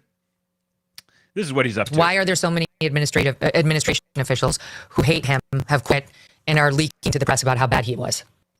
Again, as I said, I think some of them just have a personal animus towards him because of how they personally were treated or the advice that they were given. I watched it constantly in the Oval Office. Two people would come in, give him two versions of a policy, and then he would choose one person. And the other person would walk out of there and say, fine, I'm going to find people to undermine your argument. I'm going to leak it to the press. People around him have big egos. And when he said, I watched him bring in a bunch, we were talking about Afghanistan policy one day, and he said, I want 10 enlisted soldiers to come in that have served in Afghanistan. And he sat around a table and said, tell me about your experience. And it pissed a lot of people off that he wasn't taking the advice of the more senior people and asking the actual enlisted folks, tell me what your experience has been. Did you understand the mission? Are we winning? Are we moving forward? Were you getting the equipment and the tools that you needed? They hated that. They hated the fact that they came in, gave their PowerPoint presentation, and they were being undermined by a guy who didn't just sign off on it with like a blank check. So I think Washington is full of a lot of guys with a lot of big egos that don't like the fact that when they come into a room, everyone doesn't just say, oh, great idea, let's move forward. Some of them didn't like that. Military. Yeah, well, there's a lot of people. I watched it all the time, and Trump would blow up and say, we're not just doing the same thing over and over again. And I think for people who are used to the system that said, oh, well, this is the way it's always been, they were pissed. Mm-hmm. Isn't it interesting that we've got a lot of stories about Trump being just kind of sort of just listening to whoever he talked to last, and this is one of the narratives that a lot of even pro-Trump people would be like, yeah, he, this is one of his weaknesses. He'll just listen to whoever he talked to most recently, and it just believes in all these other people too much, and you can't change anything about that. But we just have to make sure we get the right people around him, and then that'll we could try to just box all of those people out. This story doesn't support that very well. This is part of what I was saying yesterday in yesterday's stream of the last 5 months or so that I've been doing this and really digging into all of these different Trump clips and starting to get a lot more of a deeper understanding of his personality and who he is. This is another one of those things that I'm just like, yeah, he trusted in bad people, but he had no reason not to trust them. He didn't. There shouldn't have ever been like an expectation that, oh, you should have known better. because he's genuinely coming into a place where he's trying to do the best thing and he's going about it in this way, but he's got, by his own, the fact of the position, he's got to rely on all these other different people. He has to. Couldn't do the job without it. And they all betrayed him. That's not on and that's not on him, that's on them. What's on him is to learn from that and not make those same mistakes again. And by like virtually every indicator, he's showing that that's very clearly something that's on his radar. Shout out to O2 Tom. Been a member for a month. Member of the King Pilled. You too can become a member of the King Pilled for only $5 a month. Get access to the members only streams early before they drop. That reminds me real quick before I read the rest of the super chat here. Tomorrow evening, Wednesday evening, I will be on Mir and Chuck Now, formerly known as the 2-Bit Podcast. I'll be on Mir and Chuck Now for I believe it's JD Vance Friend or Fed. I just realized I don't remember exactly what it was. I agreed to the I agreed to do it, but I can't remember what the characters on it were. But there will be a Friend or Fed. I believe it was JD Vance. Friend or Fed on Mir and Chuck Now tomorrow evening. So be on the lookout for that. O2 Tom says, Limey here. I can't wait for DJT to dominate our PM Starmer. He's going to bully him, and rightfully so. Yeah, it's interesting that Starmer. Oh, thank you for the super chat, man. It's interesting that that Starmer reportedly reached out to Trump and was like connecting with him in a like, I'm expecting you to be the next president, so let's start sorting things out together. And at the same time, there are Labor Party officials being sent to the U.S. to campaign for Kamala. So old Keir here is really playing both sides. He's shucking and jiving, you might say. All right, let us keep this show a-rolling with one more from Megyn Kelly. I'm going to stop sharing, and then we're going to start sharing. We mentioned this guy a couple episodes ago, Zachary Levi. You might recognize him from Chuck. He was on Megyn Kelly. And shout out to Georgie Castriati here, who says, sounds suspiciously like what Real King Pilled has said. And this is what Zachary Levi says. And it's funny, given his name, I know what you guys are thinking. And it's not true. It's not actually his name. And it's actually cost him in his career because he says he's missed out on opportunities because people thought he was Jewish and he's not. I'm not voting for Donald Trump. I'm voting for Donald Trump and Bobby Kennedy and Tulsi Gabbard and Vivek Ramaswamy and Elon Musk and JD Vance and everyone else that they're going to bring in this team, this Avengers, this Voltron, whatever you want to call it. And they're going to get in there and actually do what Donald Trump said he was going to do the first time, which is drain the swamp. And he has admitted that he couldn't do it and he didn't do it because he didn't know what he was doing. He didn't even think he was going to win the first time. And he had no time for his transition team. And then it was loaded with a bunch of sycophants and horrible people that were the swamp monsters that Bobby Kennedy has very accurately pointed out. And so now they're privately funding. I love this, that Trump is privately funding his own transition team, not waiting for the government. So they are ready to go and they are not compromised. That is the government that I want. That is that is something. Bobby is 100%. He and Tulsi are going to be let loose to be the bulldogs that we need to hold people to account. And by the way, and they will do it fairly. They will do it civilly. They will do it in love. I've sat with both of them. They are incredibly wonderful human people that really want, and which is what you're seeing here is the people who are this is the new center of American politics. Is people like this. I would say he probably represents a little more to the left side of center and Megyn Kelly is a little more to the right side of center, but this is the new center of American politics. It's in some senses, it's like downstream from like the IDW spirit, kind of. It's sort of morphed into what this is. Which is, they don't see Trump as like, ah! But I'm not really a Trump guy. Like, I like him. He's got some good stuff. Not my favorite politician, not my favorite type of leader. But I see some utility in him. But we want to make sure we curb his excesses and try to keep him in line. This is the new center. So there's obviously going to be people who are significantly to the left of this, and there's going to be people significantly to the right. But this is the ascendant center. And right now, they're much more sympathetic to the right than they are to the left on most, like, virtually all important issues. Okay. Now, you guys ready for this? If you haven't been listening to Tucker Carlson's monologues for a while, the monologues that he's been doing at the beginning of each of his events, or at these different, so he did this tour, and he did a monologue at the beginning before he would bring the guest on, and he's been just picking up steam as he goes. This is him at Madison Square Garden, and it is a banger. Tucker is one of my favorite people on the planet. He's another one of these that I've gone from being like, I'm definitely pro Tucker and I think he's great, but I'm also kind of like, he's got this thing or that thing or whatever. But I've listened to hours and hours and hours and hours and hours and hours of him talking now. And if there is any guy in the world who is our guy, it's Tucker. Ladies and gentlemen, please welcome to the stage Tucker Carlson.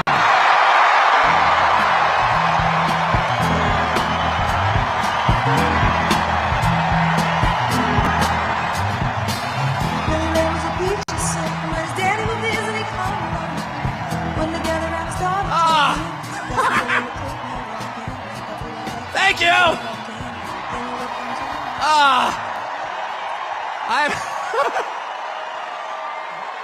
I saw the Grateful Dead in this arena in 1987. I was seated right there. How weird.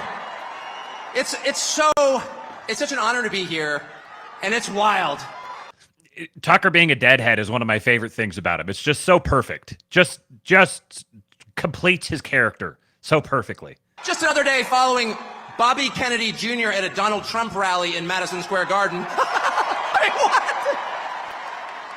That's totally normal. Liz Cheney's out there with Kamala Harris.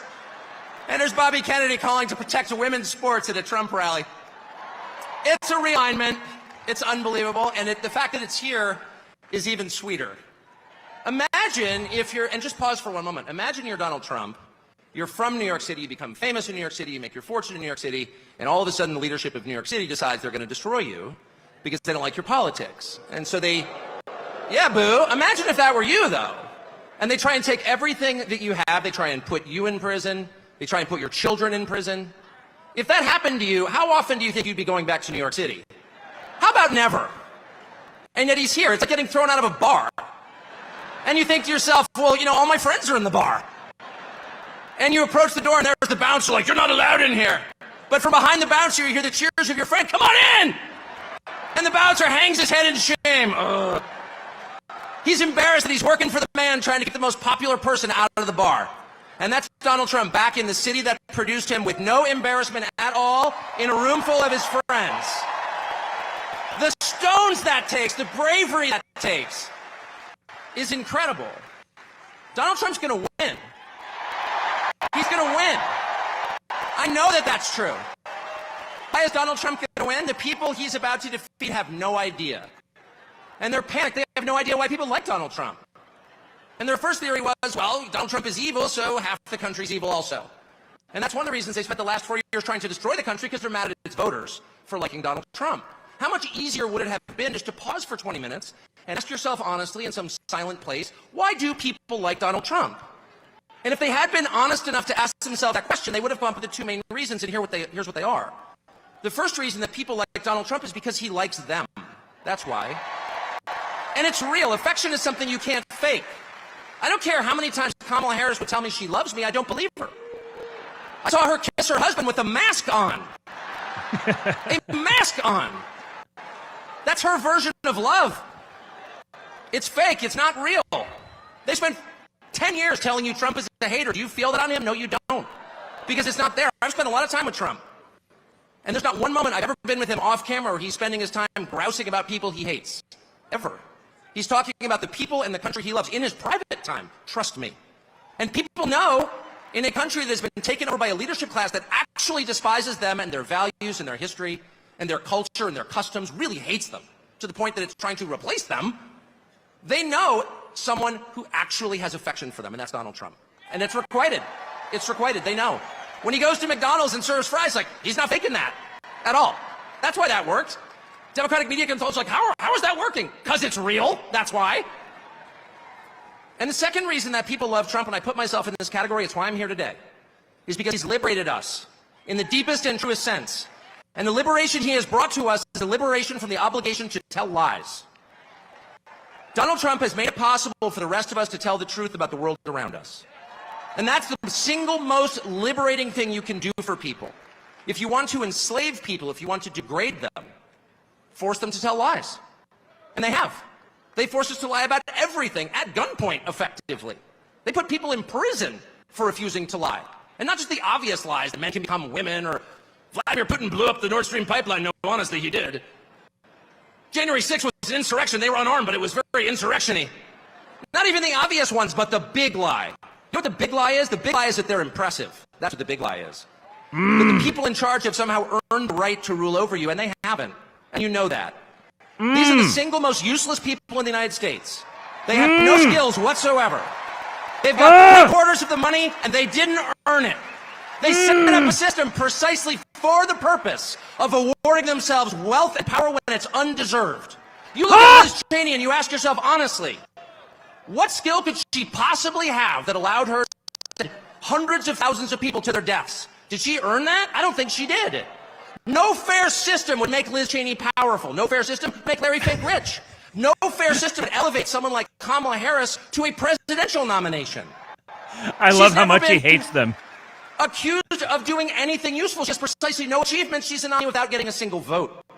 She is a metaphor for the system they created to make themselves rich and powerful, and then they have the gall to lecture you, the people who can actually change a flat tire, repair a power grid, who have useful jobs, who pay your taxes and work 40 hours a week, lecture you that you are somehow immoral. And Donald Trump has empowered the rest of us through mostly to stick around in the face of their hate and abuse and persecution. He has given the rest of us the right to call BS on the charade. No, you are not better than us. No, you are not smarter than us. No, you do not deserve what you have. You probably stole it. No, you're not going to bully me into silence anymore. And I can promise you at this point, 9 days out, when Robert F. Kennedy Jr. and Elon Musk and Tulsi Gabbard and pretty much every high school senior and college shorty girl in the country has come out finally say, yeah, I am for Donald Trump. Magoo, that was literally me. Actually, when the entire country has realized there is nothing embarrassing about this, what's embarrassing is to take a perfectly great country and destroy it, as they have. I'm not ashamed. You should be. At that moment, it's going to be pretty tough for them 10 days from now to look in the eye to America with a straight face. It's going to be pretty hard to look at us and say, you know what? Kamala Harris, she got 85 million votes because she's just so impressive. As the first Samoan, Malaysian, low IQ, former California prosecutor ever to be elected president, it was just a groundswell of popular support. And anyone who thinks otherwise is just a freak or a criminal. At this stage of the game, after 9 years of listening to their lies and finding every single one of them totally false, no, it's not safe and effective, and no, she's not impressive. It's very hard for me to believe the rest of us are going to say, you know what, Joe Scarborough, you're right. You're right. She won fair and square because she's just so impressive. I don't think so. And to me, that is liberation. It's the freedom to say what's obviously true as a free man and not a slave. And I just want to say thank you, Donald Trump, for that. Oh, one of the best rhetoricians in the country. He's so good. Shout out to you guys. You're so generous with the super chats today. See you in the camp with another $5 US as when Katana Harris loses. It'll be interesting to watch how she's treated. Normally an incumbent who loses is the sitting president. She's just her. I think she's probably going to get some sort of gig somewhere, commentary gig or something, but she's not going to be significant. Nobody's going to care about her. She's going to have a little niche of people who are just like, They revere her. They erect shrines to her. But they're going to be a micro fraction of the population and the like weirdos that nobody likes. Nobody wants to talk to her now to begin with. And, man, we're getting some limey bucks here. 2 Great Britain pounds. From O2 Tommy says, Tucker is at clear them out. He is indeed. Tucker is a good man. Tucker knows exactly what time it is. He knows exactly what's going on. All right. So while we were watching that, I was proactively opening all of the next tabs that we're going to go through. So here's where we get to the election stuff. Get some ballot updates. Shout out to Christian Haynes. I don't know exactly how he pronounces it, but he's been doing the Lord's work with this. He's a Virginia guy. He comes from Virginia. He's been most familiar with Virginia in the past, but he's been expanding out, and he takes an interesting sort of he figures out how to parse the data to figure out and try to, as best as we can, answer some of these questions. Like, is the GOP overperformance relative to the Democrats so far just a matter of cannibalism?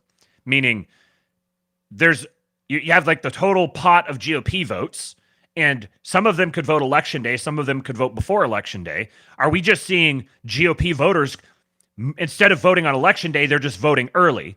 And so we can remove the expectation of their vote coming on election day? Or are these new voters who are adding to what the election day total is going to be versus subtracting from it? And there's a little bit of both, but increasingly the same trends are happening across all states, and specifically all of the swing states. And this is what he's been documenting. So he says, this took a while, but I finally got to run a partisan model for early voting in Michigan. The 2024 figures exclude voters who showed up on election day in 2020. So this election day voters are now taken out of this sample. This is early votes only. In 2020, there to this date, October 28th, there were 968,261 Democratic votes.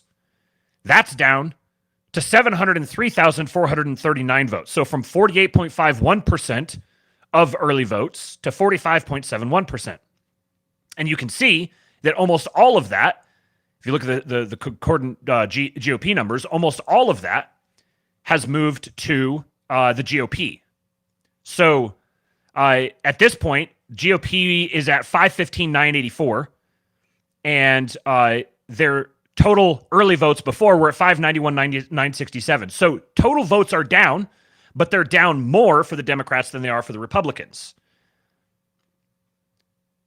So at this point, Democrats were plus 18.85. They're now at plus 12.18. So there's a 6-point difference here, almost a 7-point difference.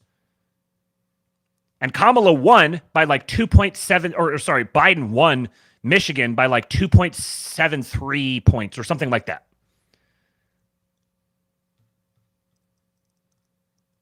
Another one. This is from Data Republican. Allegheny County in Pennsylvania. High propensity voters who voted in 2020 and 2022. It's very interesting. And maybe this is just because I haven't been in the right circles in past elections. I haven't been following the right people or something. But this analysis or this breakdown of high propensity and low propensity voters is something that's new to me. I haven't seen breakdowns like this before. Perhaps this was like in the deep nerd corners of election statistics in the past, but it's become fairly mainstreamed now, which is very interesting. Watching these sorts of narratives being built out and the numbers being parsed to extraordinary degrees and narratives being developed in real time in the lead up to the election makes this, because of the narrative happening on Twitter, it makes this very different than the lead up into the 2020 election, because people were not so pervasively digging into all the numbers in such granular detail and tracking all of the trends on such a micro level. So high propensity voters who voted in 2020 and 2022. 19.7% of independents have voted in 2024.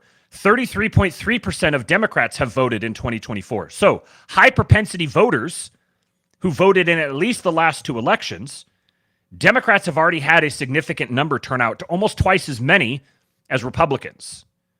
So this would indicate that there are more, on a relative basis, there are more high propensity Republican voters yet to be counted than there are Democrats. So Democrats have already shot more of their load than Republicans have. Because what everyone's counting on now is in a lot of these different states where Kamala is like lagging further and further behind, the narrative, the cope narrative that they're trying to establish as a basis for the ultimate coup de grace, so to speak. Maybe I got to be a little bit careful on YouTube right now, given the climate. If the channel does disappear all of a sudden, you know where to find me. Just go over to X, and I'll just keep streaming there. But the narrative they're trying to establish here is, oh, well, it just voter behavior has just completely flipped this year. And instead of it being Democrats overwhelmingly vote early and Republicans overwhelmingly vote on election day, it's just the exact opposite. That all the Republicans are now overwhelmingly voting early, and Democrats are going to overwhelmingly vote on election day. If that was the case, then it wouldn't really matter. None of the historical data would really matter for how far behind she is, because she's going to make it all up on election day. That's one possible thing, which obviously you could see where that would correspond with a coup de grace very well. Those narratives go together very well. Unfortunately, the narrative that is building and developing through all of these accounts that are all digging into all of this data and amplifying it and getting it in front of people like Elon, who keeps amplifying it more and more and more. Gonna have another thing on him here in just a little bit. That is undermining the possibility of developing that narrative. Because the alternative here is, absent the hanky-panky, by every historical trend ever, this is shaping up to be Republicans ahead or within immediate striking distance before election day on a whole bunch of, like, all the swing states and a bunch of states that haven't even been considered swing states. Like Mexico, New Hampshire, Minnesota, Wisconsin. I guess Wisconsin's a little more swingy, but and even like New Jersey and Virginia. Even some of these states are starting to be called into question.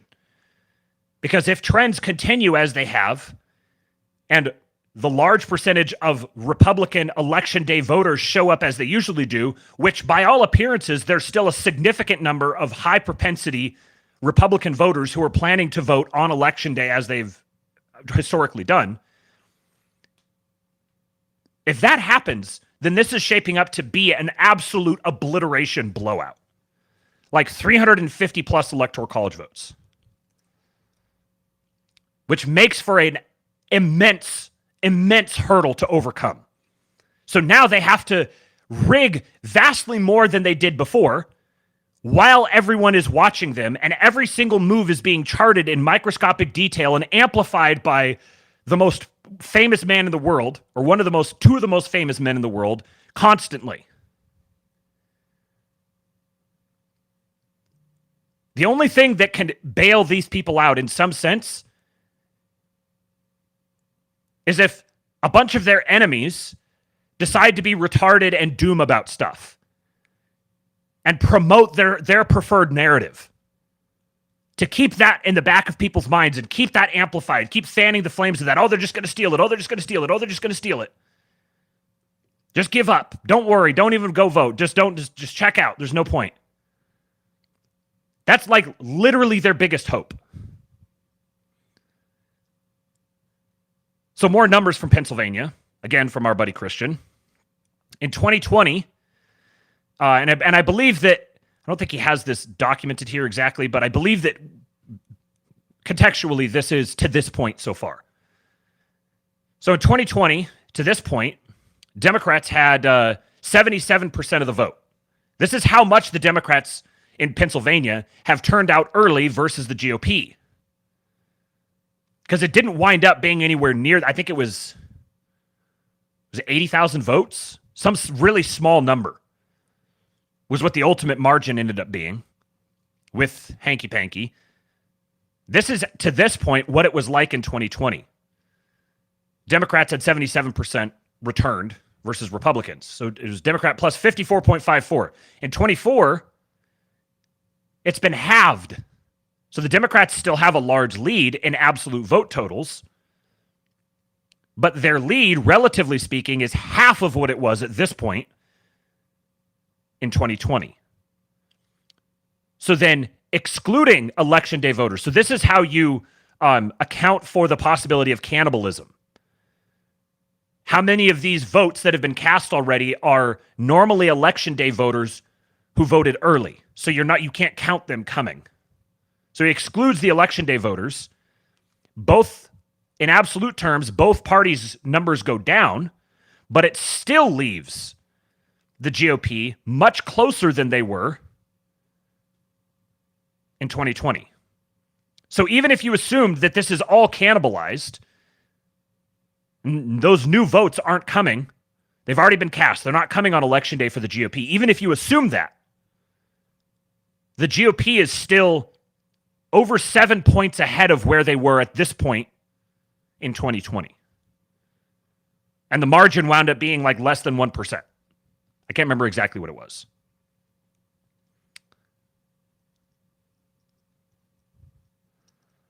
More. Tomorrow is the deadline to request an absentee ballot in Pennsylvania. Democrats have a lot of work to do. So this was posted yesterday afternoon. There are currently 42,076 net registered Democrats in Pennsylvania who did not vote in 2016, 2018, 2022, only voted by mail in 2020, and have not yet requested a ballot so far this year. So this is an extremely low propensity voter. Didn't vote in 16, 18, or 22, voted by mail only in 2020, and hasn't requested a ballot yet this year. So this would be like some sort of hypothetical registered Democrat that's out there that's still yet unaccounted for. That's half of Joe Biden's entire margin of victory just being left on the table by Democrats this year. Yeah. Or perhaps they never existed in the first place.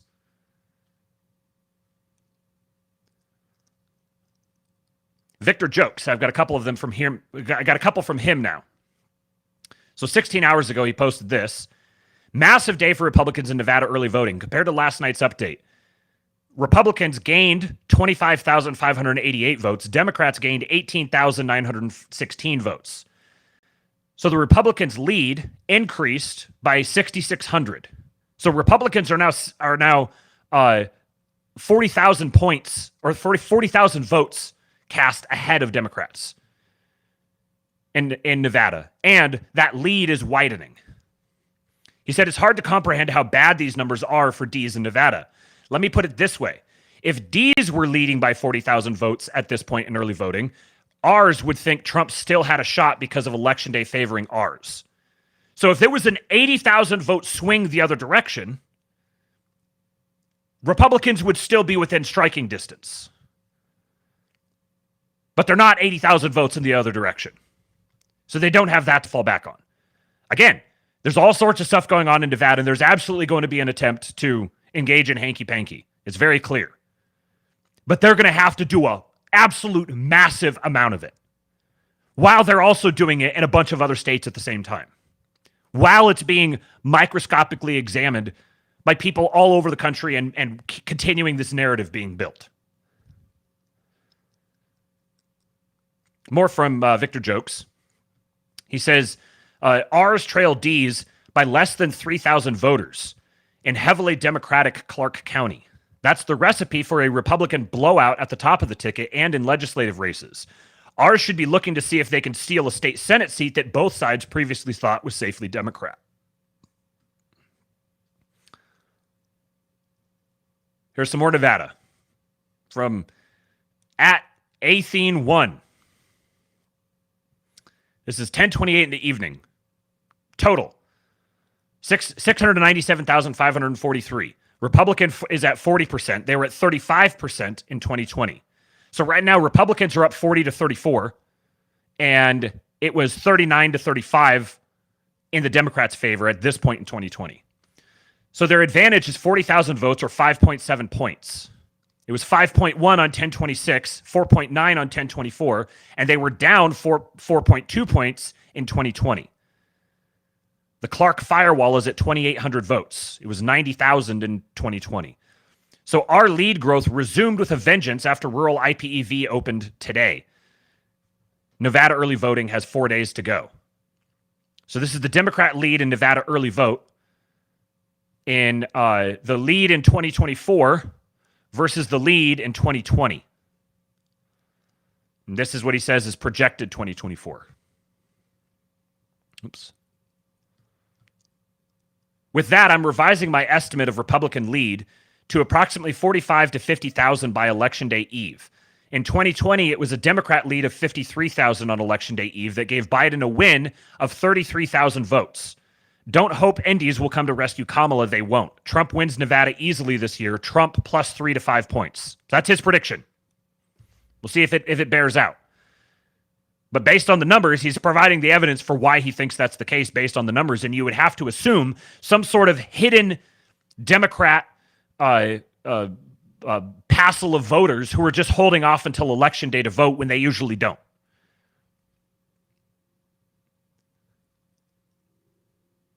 Here's some news about what happened in Nevada.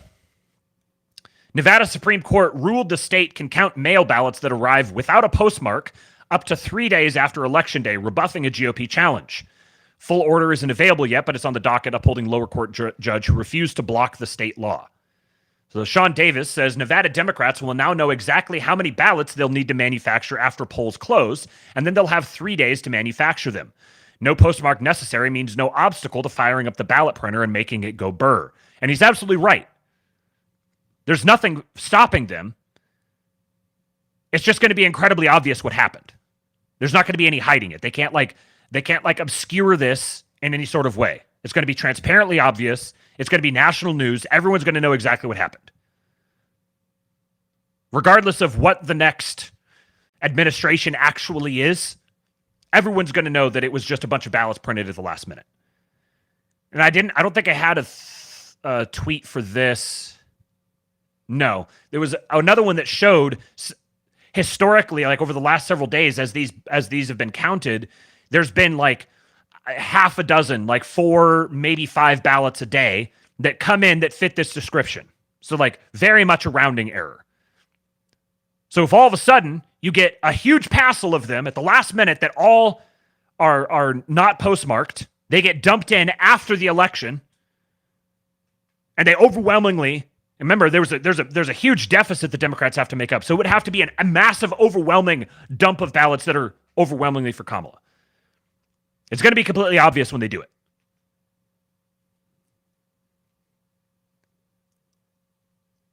Our fearless leader says the Republican lead in North Carolina almost doubled from yesterday.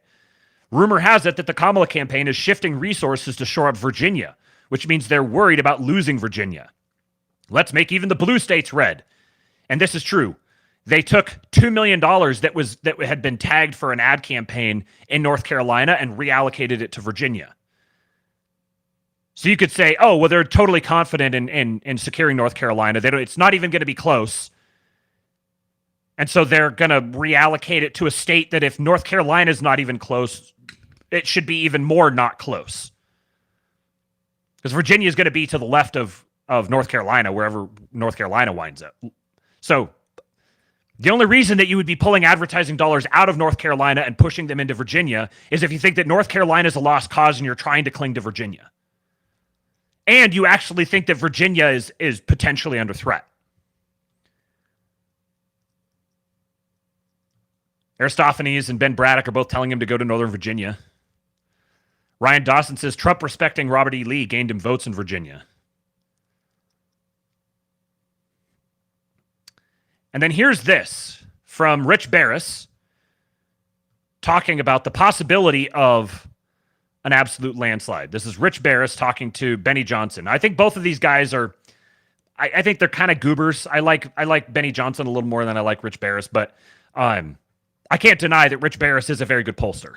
Folks, this doesn't happen in polling for Republican presidential candidates. And not my polling. We had them at 8-9% of the black vote overall in 2016. We had them at overall just under 12% in 2020. We are not one of those polls that overstate non-white support for Republicans. We don't do that. And you can see it here. Next, if you got the next slide, is Hispanic men. Watch this.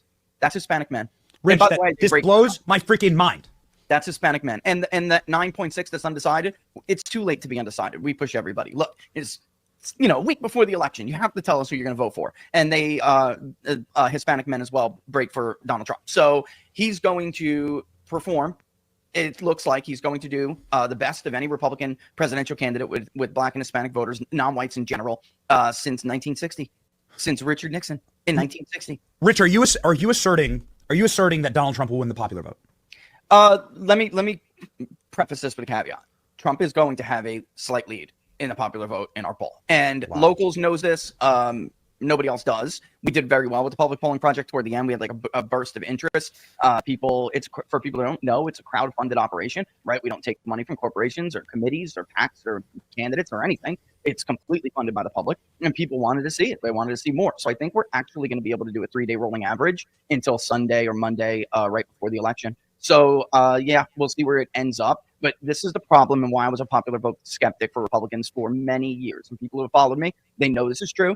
I have been telling people, just put the popular vote out of your mind until Republicans do much better with non-whites. It's simply not mathematically possible. You cannot do it on the backs of white voters alone, which is why the Romney wing and the McCain wing of this party had to basically die and go away. And the movement that wanted to be a national political force had to be the dominant part of this party. And it is, by the way, we track that. I mean, even Republicans who tell us they're Republicans, we ask them, are you an America First Republican? Or what, people refer to as a traditional Republican. America First has taken a lead for years now after, some of the nonsense with January 6th. It did tighten a little bit, but that has blown up since the primary, and the party hasn't looked back since. And by the way, Trump even wins traditional Republicans. He did throughout the primary process. It was just a smaller margin. But yeah, MAGA has been ascendant, and with it has been this new, younger, less white coalition, and that is how you win the popular vote. That's why Republicans were boxed out for all of these years, Benny. It's because they couldn't do 40% of the Hispanic vote. Trump can.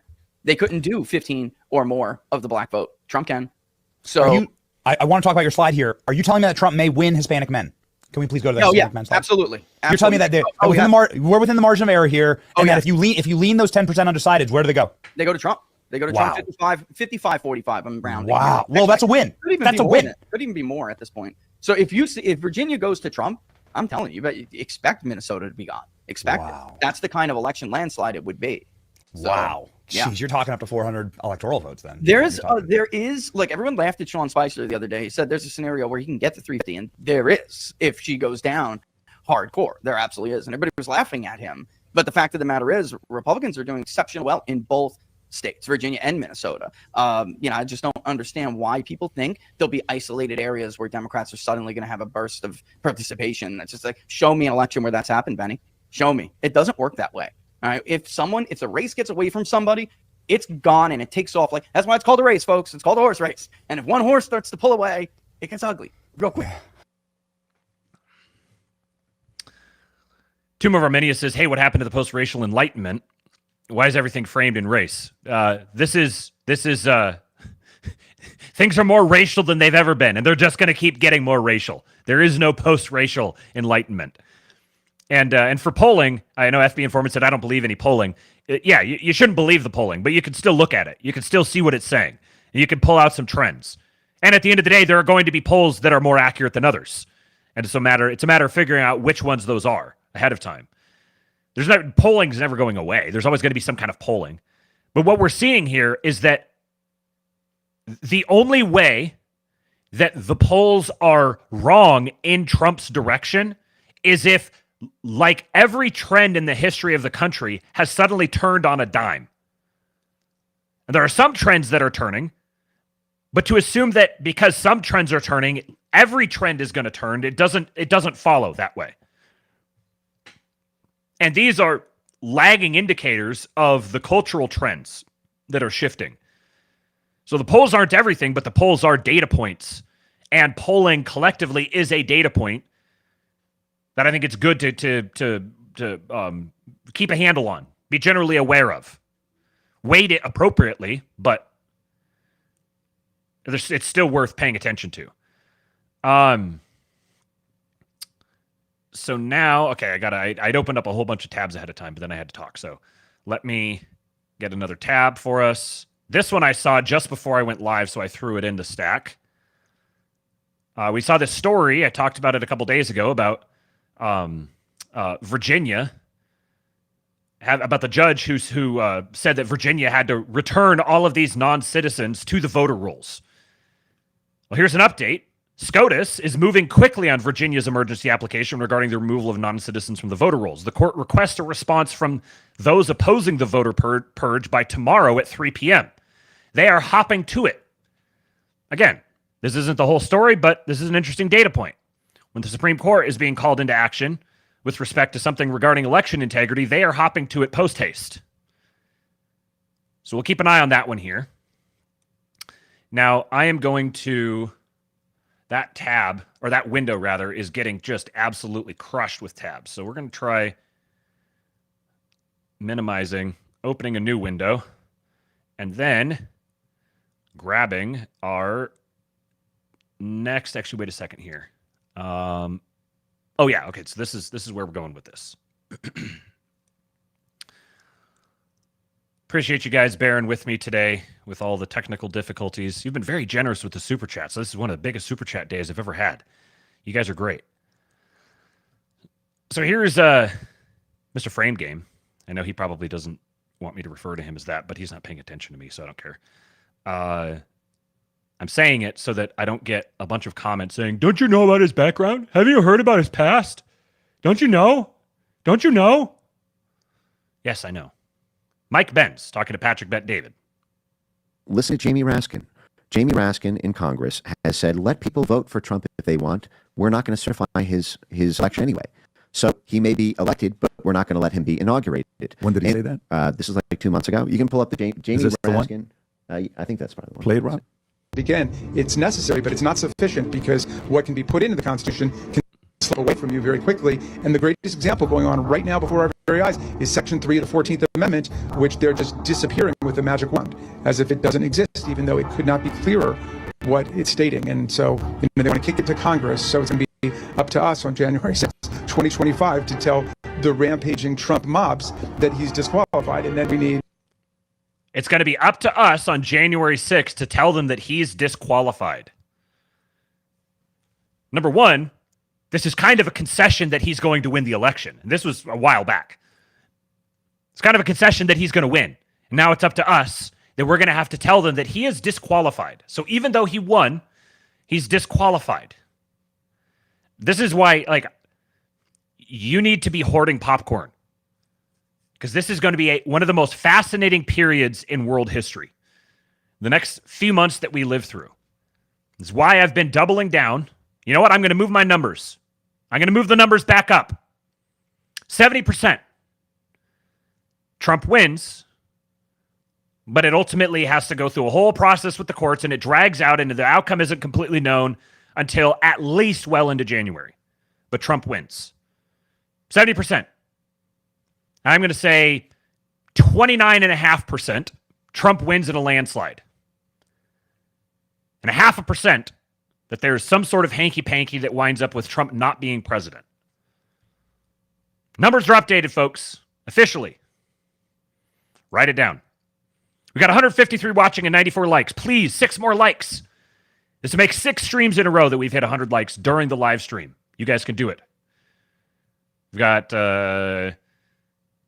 still got like 15 more tabs to go through. Bodyguards for everybody in Civil War conditions, all because the 9 justices, not all of them, but these justices who have not many cases to look at every year, not that much work to do, a huge staff, great protection, simply do not want to do their job and interpret what the great 14th Amendment means. And I'm glad that Cheryl's creating her new center so we can bring that. So if you go to my X handle and you type in provoke breakdown, you're going to see that he referenced, basically, they're going to provoke a breakdown on January 6th.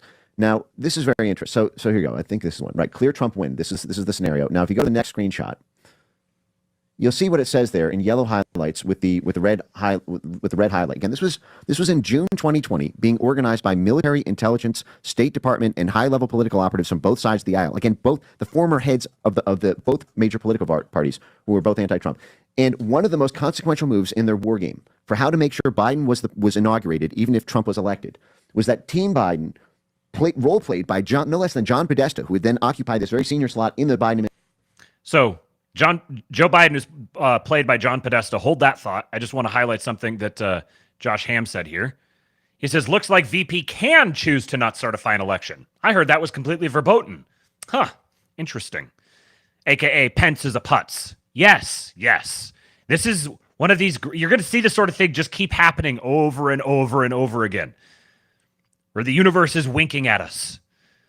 Because history doesn't always repeat itself, but it does rhyme. So this is why I'm saying there is going to be a January 6th event to mirror the past January 6th event.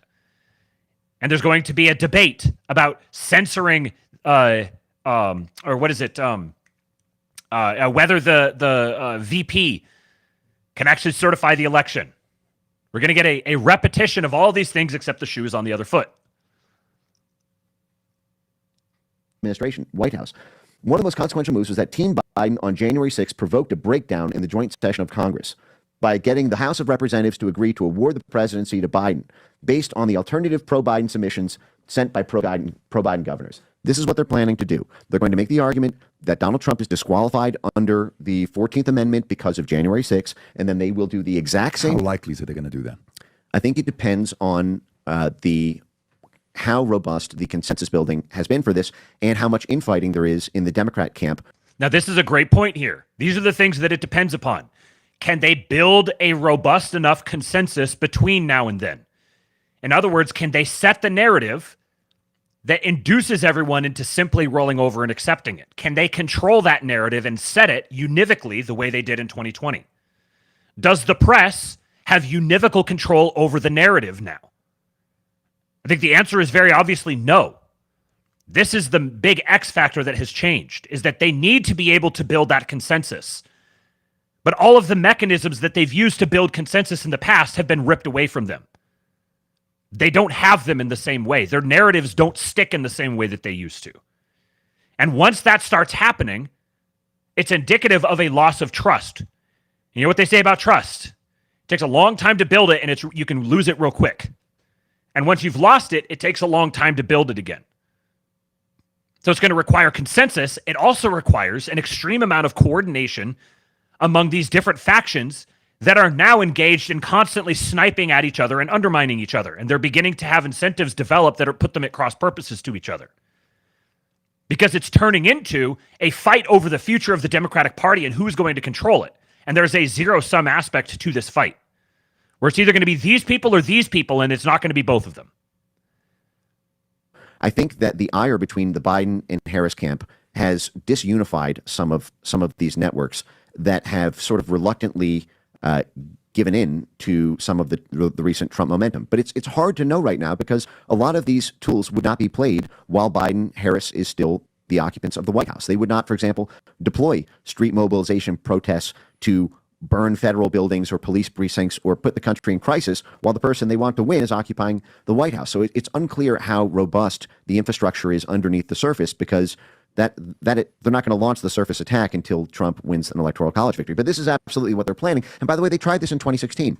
In 2016, they got about 13 or 16 alternate electors to not certify Trump's election then. But that was 8 years ago. It's unclear how much more reach they've gotten into that. But that is what this legal network is planning, whether they can pull it off or whether it costs them too much legitimacy. Though. It's not going to work because the Supreme Court, he's got it, right? Is it, 5-4 right now or 6-3? I don't know what this is not going to be done without the Supreme Court saying, relax, guys. You're acting a little bit out of control. He's the president. Go cry a little bit and you'll get over it. Well, two things on that. One is, remember, it was this Supreme Court which voted 7-2 not to actually hear Trump's questions about the last election, about election fraud. That was Trump's legal team applied for cert to the Supreme Court, and it was 7-2. They voted not to hear the case. So the Supreme Court actually basically did not support Trump's even ability to air that evidence publicly. And then the second thing is they are simultaneously launching this operation against the Supreme Court. They've opened these sort of ethics probes into Clarence Thomas. They're reopening the lines of attack against Kavanaugh. I think part of this is to try to induce sort of tacit personal threats to the family, the stability, the reputation, the legacy of the Supreme Court justices, so that they do not intercede on whatever operation they're going to be trying. So I know that this is the thing that a lot of people are concerned about. Well, this is the Supreme Court refused to even hear. They denied them standing to even hear the case in the past. And I've talked about this before, but I'll reiterate it here. When they did that then, it's because the balance of power was so much more overwhelmingly in favor of the regime. You can't look at the judges, even the best judges. There's exceptionally few who are genuinely going to simply stand on principle in complete contravention of their own interests. No, the Supreme Court wants to maintain their own legitimacy, and in some sense, there's cause for that. If the Supreme Court, given the way that things were then relative to now, if the Supreme Court had actually intervened at that point, they would have been compelled, once they intervened, to have to sustain all this, and it would have just fractured the entire legitimacy of the system. People weren't prepared for that. They weren't ready for that. There was no contingency plan. There was no these people can come in and save the day. There was no Elon Musk. There was no there was no big contingent of CEOs and business leaders and documented plans for restoring American manufacturing and all this sort of stuff. That stuff didn't exist in 2020. So it was much easier to make a bet on the fact that the Biden regime is going to be able to sustain its power better than a Trump regime would. Let's just hope that Biden can be like, we'll just go back to, a Clintonian sort of thing, and he'll be kind of scandal ridden, but we'll just kind of bumble our way through and we'll be back to normalcy, and we can just chalk up the whole Trump phenomenon as ultimately just a single presidential term anomaly. That was very easy for lots of people to convince themselves of. No one can convince themselves of that now. Now, if the Supreme Court wants to retain their own credibility, and they don't want to have their courts stacked, which will diminish their own authority and impact, make each of them individually less important, then they're going to have no choice but to get involved. This is why I say it's significant that they're moving as quickly as they are in the Virginia case. Regardless of what their inclination is for that, what their motivation or incentive is, it's beginning to lay, it's a single data point, but we've got one. Let's put one in that column. We've got one in the column of them establishing a precedent of moving quickly and decisively on these issues. Because there is going to be absolutely immense political, cultural, and financial pressure upon them to uphold the legitimacy of the federal government. This is the great irony, is that now Trump has become the single option for people who want to uphold the legitimacy of the federal government, because they recognize that the alternative is catastrophic chaos and destruction. $5 Canadian from QWERTY ZZ7. He says, the reason the Supreme Court will support our questioning of the election is because they refused to hear it last time. Hashtag blue logic. Yeah, I do believe that they are not going down without a fight. Like, there's absolutely going to be a fight. This is why I can't completely get on board. Like, I think there's probably a way in which we're kind of both right here, that there is an overwhelming Trump victory in the popular vote and the Electoral College. And I still think that these people are desperate and brazen enough that they would still try to move forward and try to brute force their way through this, which is just handing a mandate on a silver platter to Trump. If they're smart, they'll step down. They'll stand down and they're going to change course. But I don't think that they're smart. I think they're pot committed.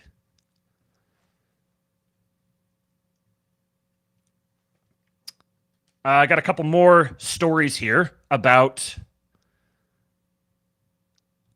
various investigations on such subjects. We have hit 103 likes. Thank you, guys. Do you think we could get to 125? We've got 149 watching right now. Can we get to 125 before the end of the stream? I've got plenty of time. I've got some Elon clips, and I've got Steve Bannon monologue. We're going to listen to Steve Bannon, his first comments since being released from prison. And then I've got a great Trump clip.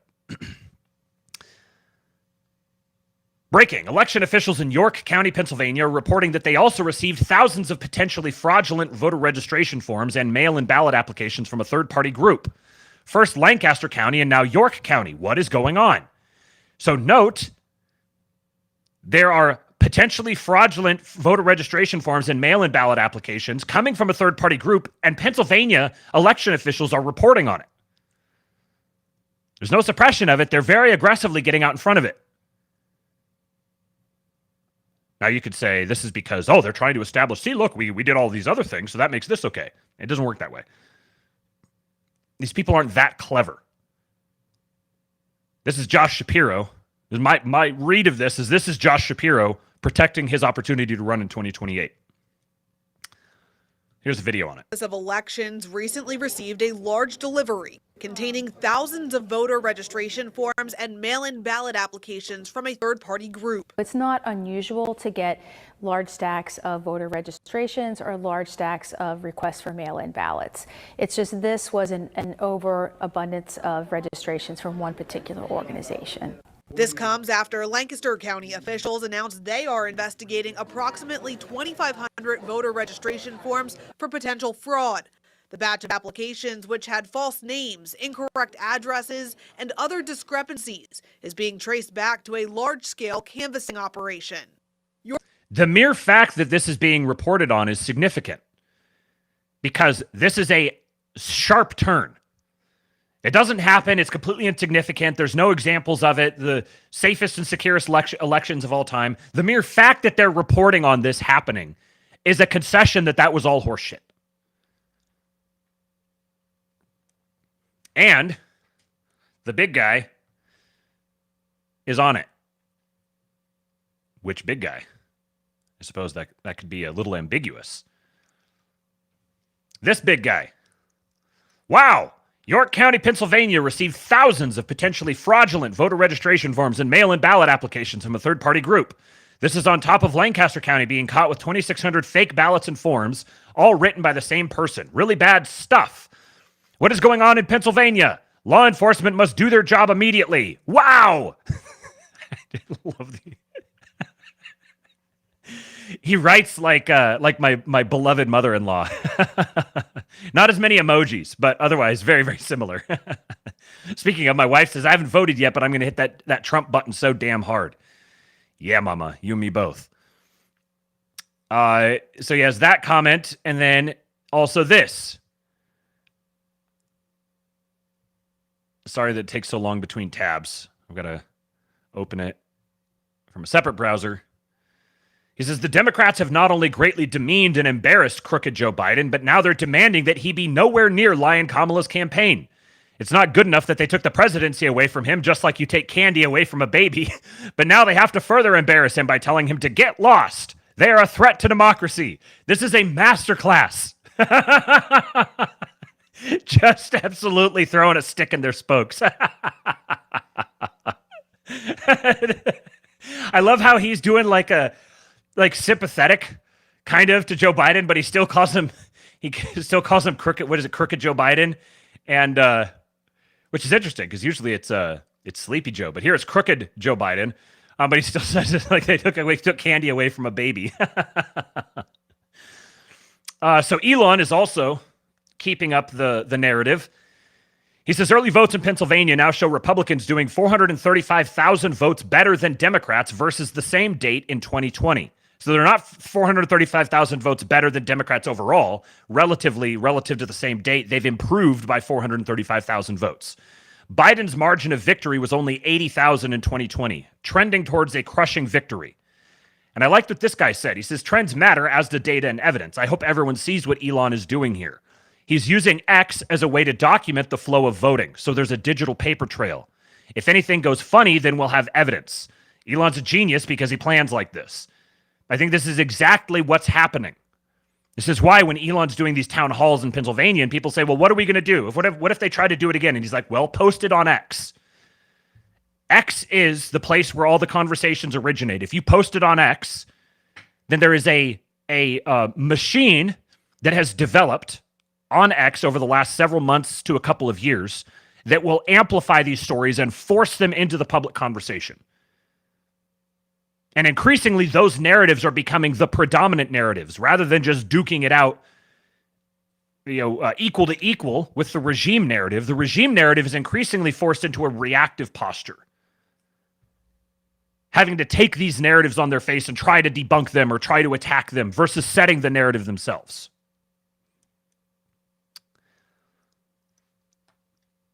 And another similar tweet. Oh, come on. Paste and go. Share this tab instead. I thought this was an interesting observation. Elon Musk did not make X right-wing. people are naturally right-wing, and it requires a vast array of corpopolitical control systems over language and identity to make them anything else. All Elon Musk did was remove that control system.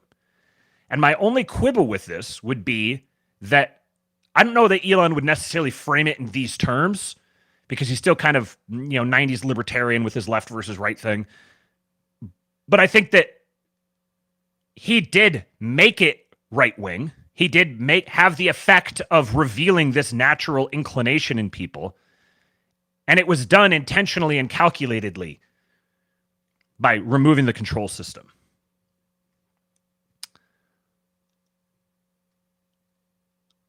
So I've got a couple of Elon videos here. One is of Elon, and one is of some people talking about Elon. This first one is just... he is such a singular, unique person. At first, you might think this is just a video of Elon just streaming his video game playing, as he often does.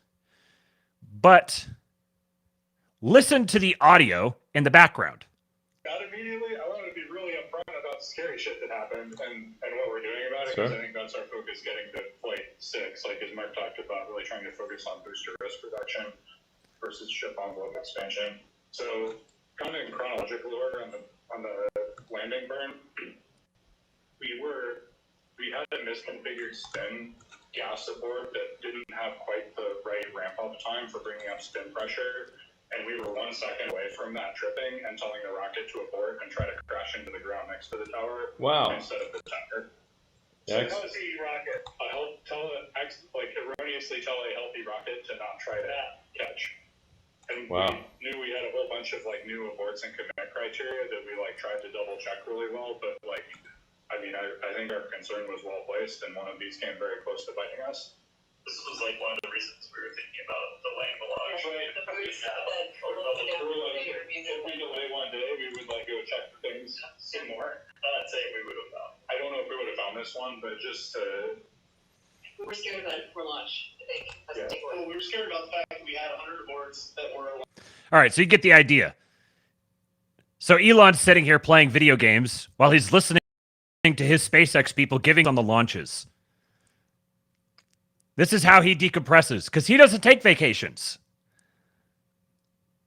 He plays video games in the evening while he's having people call in from his many different companies and report to him on things like rocket launches and their status.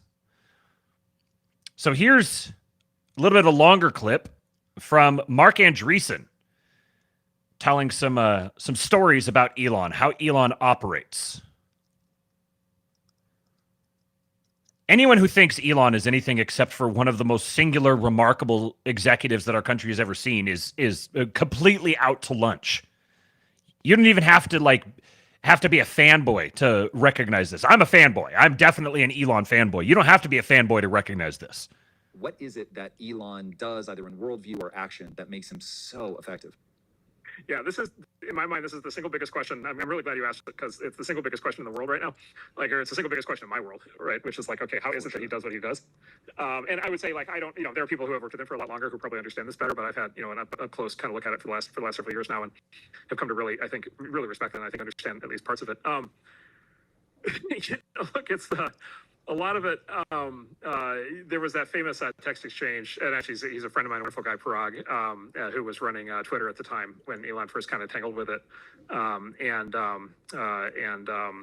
a wonderful guy, and he had literally just become CEO a month earlier or something, and so he was just putting his plans in place when kind of everything the hurricane hit. But, there was an exchange where Parag is talking about whatever, and it's the famous text exchange where Elon's all right, fuck it, I'm not having this conversation anymore. And then he said, what have you gotten done this week? Right. And when I realized and I read that was that is the Elon method.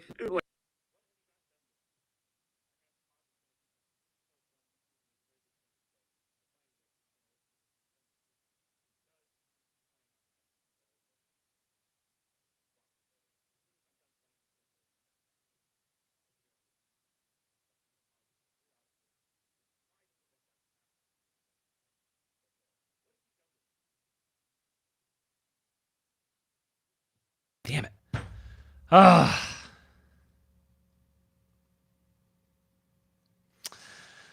This is, I'm just getting all the technical issues just crammed into one stream. That's how it's going. That's how it's going. What I was saying is that I'm going to pause this periodically because this one is a video posted explicitly on YouTube. And there's a good chance that the stream will wind up going down. If it does, it's just going to be suspended temporarily on YouTube while I'm streaming it. It'll come back up. You can go over to X and you can go watch the stream there if you don't want it to go down. It'll stay up on X and then it'll come back up here again if that does happen. So you can hang out on YouTube and just twiddle your thumbs and wait for it to come back, or you can go over to X. Let's keep it playing. Like the Elon method boiled all the way down is, what have you gotten done this week, right? And that's very important because what have you gotten done this week? That's what I was saying. At anybody who has ever been at a large company trying to do anything big, the big things happen over the course of years, decades, years, months.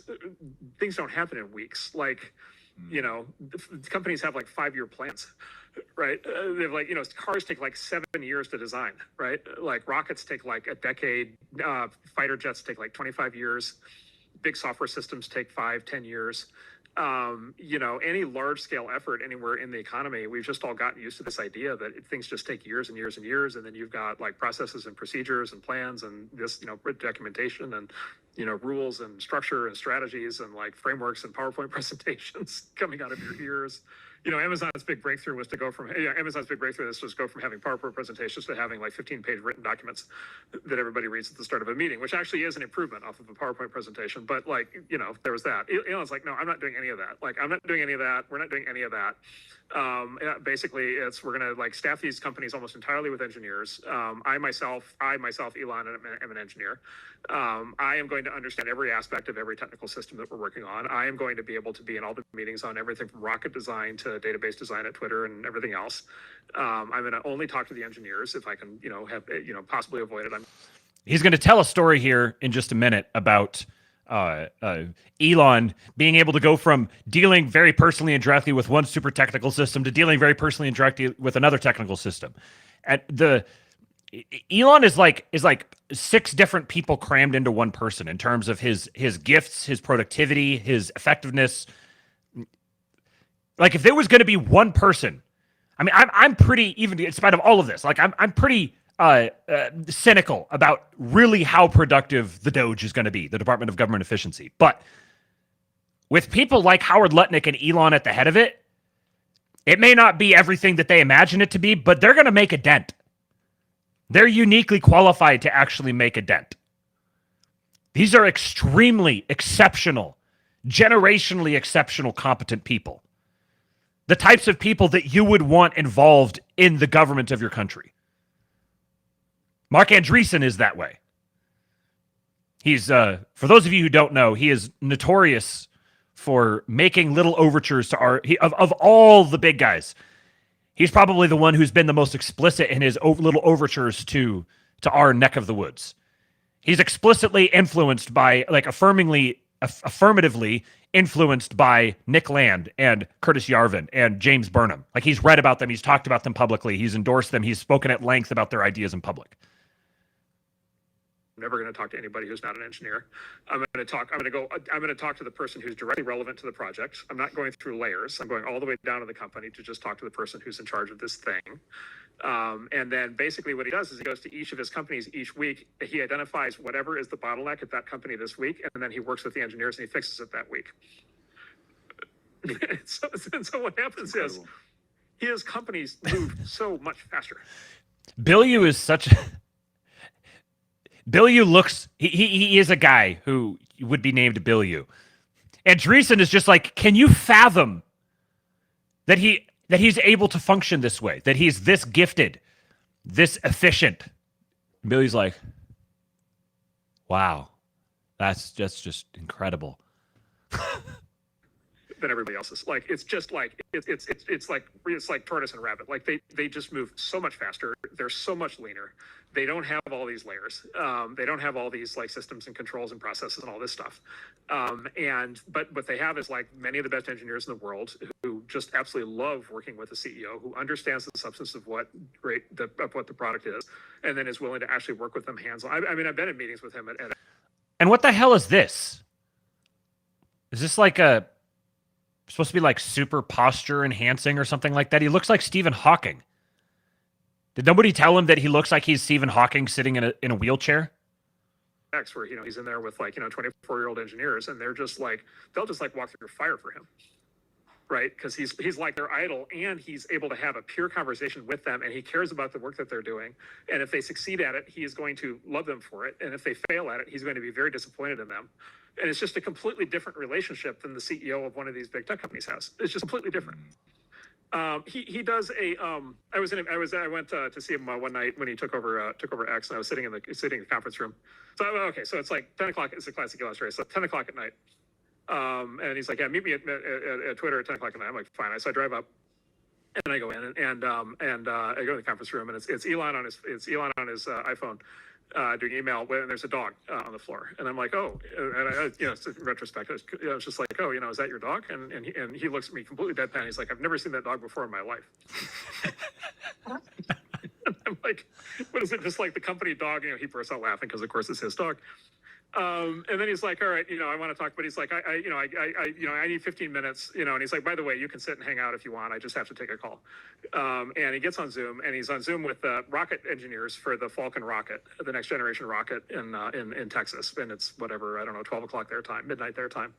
And it's just him on his iPhone on a Zoom call, designing the next rocket, which is like probably the rocket that we just saw work, right?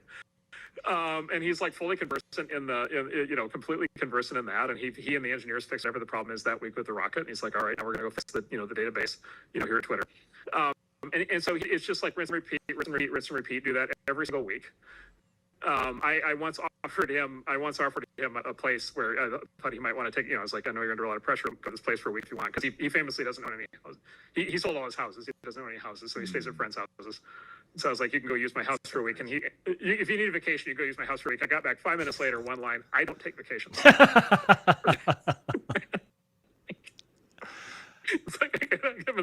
I didn't know that he doesn't actually have a house. But it totally fits. It totally fits. He doesn't have a house. He just he sleeps in his office, or he sleeps at a friend's place, or he has a place here he stays, a place there he stays. He's like, Elon is the ultimate anti-managerialist in like every possible sense. Yeah. Mirror check now. Jason in the chat says Elon runs massive biz like small biz. He runs multiple massive biz like small biz. My inner Asian came out there, Elon. It's funny, all of the AI image things, if you ever tell them to produce an Elon Musk, they always make him look extra Asian. Like they think he's Elon. I'm going to frame and bronze that email, right? And so this is what he does. And he just does this at like an incredible rate of speed. He doesn't tolerate anything that stands in the way of it.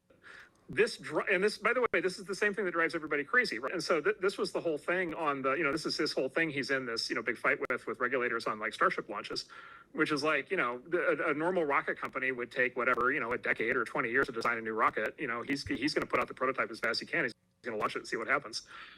It's gonna explode in midair. There's my 9-year-old and I love watching the SpaceX rocket explosion compilation videos on YouTube. They're hysterical because they just show these larger and larger rockets launching and exploding in midair. Oof. And his competitors, all the way SpaceX was on its way up, his competitors were like, he's crazy, he can't make rockets work, see, they're all exploding. And what he was doing was he was iterating on the rocket design so much faster than they were. And so he would run through 5 rocket generations, of which 4 would fail, but he would learn so much that the 5th one would work, and he would go through the 5 generations faster than his rocket competitors could do 1 generation. And he's just like, fuck it, I don't care. Like, of course some rockets are going to explode. Nobody's going to get hurt. It's totally fine. But a big company can't tolerate that because it's like headline news and everybody's going to get mad. Yeah. And so anyway, it's just like this completely, it's a base level reality. He calls it first principles. You get straight to base level reality. You get straight to substance. You spend no time on anything other than substance. And so anyway, like if you like me, if you're an engineer and you kind of see this, I'm an engineer by training. And so if you kind of see this, you're like, oh my God, this is like obviously the way that everything should be run. But if you see it from the outside, it just looks so wild compared to all of these other large systems and rules that we've all gotten used to. And therein lies the conflict. So this ought to put into greater context for you how significant it is that this guy is spending so much time on the campaign trail for Trump, going to all these rallies and everything. He might be the only effective person in the world who sleeps less than Trump does, because Trump notoriously gets like 4 or 5 hours of sleep a night. I wonder if Elon even sleeps that much. You know, has he mastered this thing where he like sleeps for, you know, he sleeps for 15 minutes and then works for 3 hours and then hides somewhere and sleeps for 10 minutes and then works for 4 hours and then just does this all day? I can't fathom how does he possibly squeeze all of this in a single day? Elon Musk is going to own the world. I mean, nobody can outcompete him. I'm very glad to have him on our side. Vorpal Anvil says, all this fits with the regime middle manager / degree holder / managerialist telling themselves and us that they are right because they succeeded in a system they set up for themselves to succeed in and gatekeep from everyone else. Yes. Okay. I got 3 more tabs. 2 of them are videos. One of them's a little thread. But now, in honor of the man, we must watch the man. He sacrificed for us. We're going to watch his returning monologue. Steve Bannon is back, folks. He's back, and he hasn't lost a step. Live from New York, the world's financial capital. You're in the war room. It's Tuesday, the 29th of October in the year of our Lord 2024. We're 6 and a wake up away from one of the most important political days in the history of this country. But I want to make sure everybody understands something. And you see from our great staff here, and I'll talk a little bit about the production team and our co-host and, of course, the War Room Posse, all the great efforts you made. So that was... I got to admit, it's really good to see Steve. Do me a favor, folks. Hit the like button. We got 152 still watching. We're at 114. Can I get 11 more likes over the course of this video, the next short video, and the little thread? 11 more likes. 125. Make my day. Please... please forgive me for all the technical issues and make my day with some likes. Next man up, and it's now my turn, right? It's my turn to be next man up, as you guys have done such a magnificent job over the last 4 months. Understand something, and this has to be very clear. The Democrats and those radicals you just saw on MSNBC and CNN and Joe Scarborough and that entire crowd, right? They had Robert Kagan's wife who brought this entire debacle on Ukraine on us. They have no intention of giving up power. We have a 3-phase, and this is why it's so important for this audience. You're the backbone of this movement. We have 2 things we're going to talk about today. The get out the vote effort. Focus on our first phase, which is November 5th. Then the second is to make sure that they cannot steal the election with Mark Elias and others of these, the nullification project that they're bringing in, which goes from November 5th all the way to Inauguration Day. But January 6th being a key part of that. We'll talk about in a second. The other is the delegitimization process. I have never heard, and I think most people would agree, the rhetoric that's come out about American citizens calling this audience, not just Donald Trump and not the people around Donald Trump, that's bad enough, calling us fascists, but calling you fascists, saying that fantastic, that amazing rally in Madison Square Garden that could never be pulled off by Kamala Harris. Or the Democrats, with that energy and people from Tulsi Gabbard to Elon Musk, just the broad cross-section. You had of American entrepreneurs, Vivek Ramaswamy, you had these powerhouses up there, right? And they're trying to smirch that with one influencer's kind of throwaway, not funny line. I can tell you, in coming from and being a political prisoner. I thought it was funny. In a federal prison, that the young men in this country that are African American and Hispanic detest Kamala Harris. They detest her. He's got the word from the streets, folks. He was at a federal prison. He's got the word from the underclass. He's reporting back. Go into details today and at the press conference of why that's up. But we have a chance to move past race on November 5th. Everything we have fought for so many years is all coming to fruition, and we have to have a convergence. And my fear is that some people, I think, are trying to lean on the shovel and say, look at the polls, these polls, and Trump always under polls, and he does this, so Trump's up 3, 4, 5. Hey, maybe that's the case, but that's theoretical right now. Reality is the electorate we bring on November 5th, and that gets back to you, that gets out to get the vote. Look, Elon Musk is one of the smartest guys in the world, right? If not the smartest practical engineer in the world. Charlie Kirk is incredibly smart. Look where they've put their efforts over the last couple of months. Look where Elon Musk wrote $150 million worth of checks the last couple of months. $150 million worth of checks. It is flat out, get out the vote.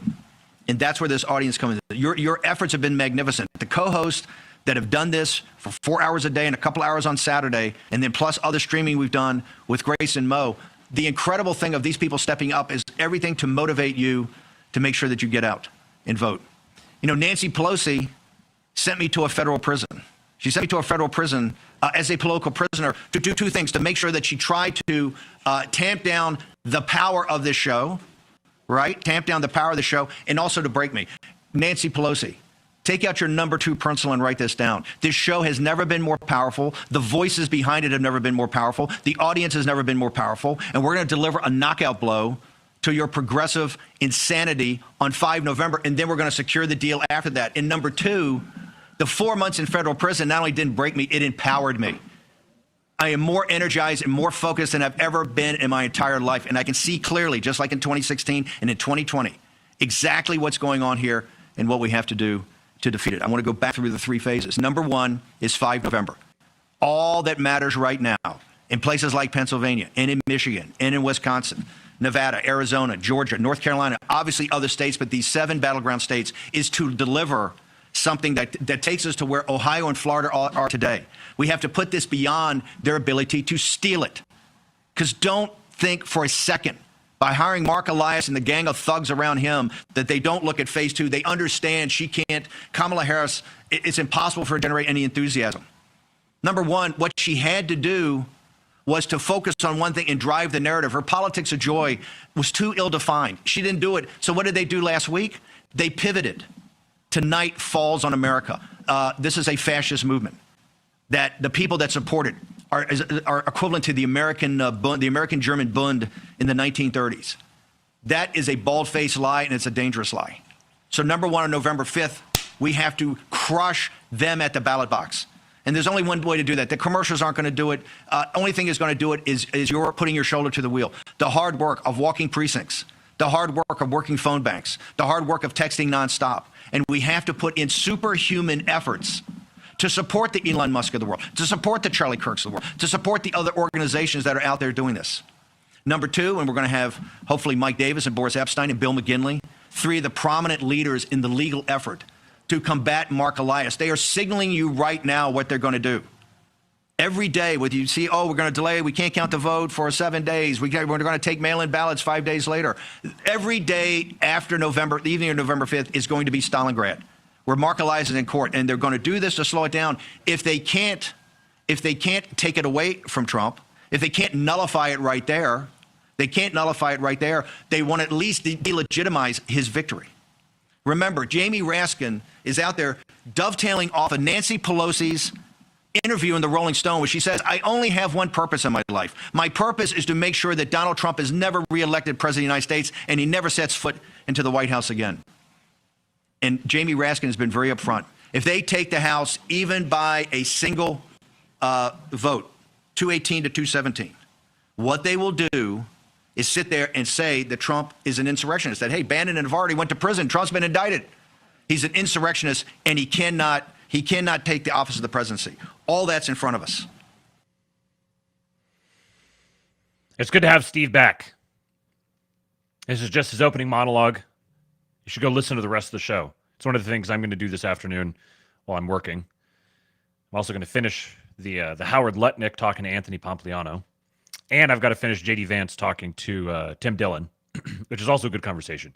The conversations are just coming fast and furious lately, folks. It's really good. All right. Here is our champion. Joshua Steinman says, nothing can stop what is coming.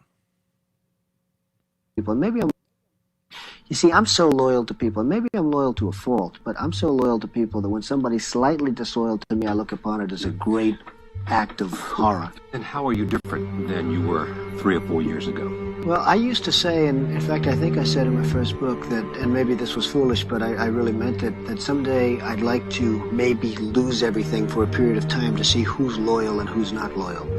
And I found out a lot of things. Did you find out who's loyal and not I loyal? tell you what, and you can't guess it. You can't predict it. You think certain people will be loyal no matter what, and it turns out that they're not, and you just can't predict it. It's very difficult. And that I think I would have treated people differently. I think that, some of the people that were most loyal to me are people that I didn't think would be. Some of the people that were least loyal to me are people that I think I would have treated them differently. I think I would have treated different groups differently. I would have wiped the floor with the guys that weren't loyal, which I will now do, which is great. I love getting even with people, but I will. The I will flow have up. wiped. You love getting even. Oh, absolutely. You don't believe in the eye for the eye. You do. No. I know you well enough. I think you do. But anyway, But tell me, you're going to get even with some people. Yeah, I know. If given the opportunity, I will get even with some people who are disloyal to me. Come on, Governor. Get an endorsement. Not forgotten. Randy Quaid said, we've lost confidence in the system that elects our leaders. 79 million Americans believe election was rigged. The results fraudulent. We need an in-person only paper ballot revote, especially in the states where flagrant irregularities have occurred. No accuracy, democracy. Donald Trump says, are you listening, Republicans? I never forget. We're going to do things to you that have never been done before. All right. The very last tab for the day. Got a funny word for you guys I'm going to introduce you to at the end of this, or Heidi N. Moore is going to introduce you to them. But a little sort of meta observation on this is this woman is complete, total TDS incarnate. So keep that in the back of your mind as I read through this thread. She says, watching a video of a man who bought a $15,000 house in France, the cheapest house for sale in France, and he recorded 30 days of renovations, which involved demolishing the entire inside down to the studs. Maybe more than the studs because he had to remove walls, ceilings, floors, and joists. I'm not exaggerating when I say I started this with very low expectations, and now I think it's the most compelling thing I've watched in months. Really starting to understand those older Italian men who gather outside construction sites every day just to watch the proceedings. They uncovered this incredible spiral staircase that had been completely walled up. Look at this.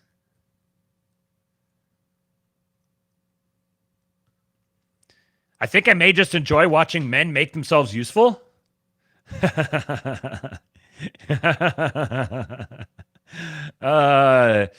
Even shit livery can't kill it. In some complicated way, my deep enjoyment of this demolition and rebuilding is probably related to my own hatred and dread of assembling furniture, but I will interrogate that later. I don't think you can call these new solid joists anything but sexy as hell. I mean, I can't disagree.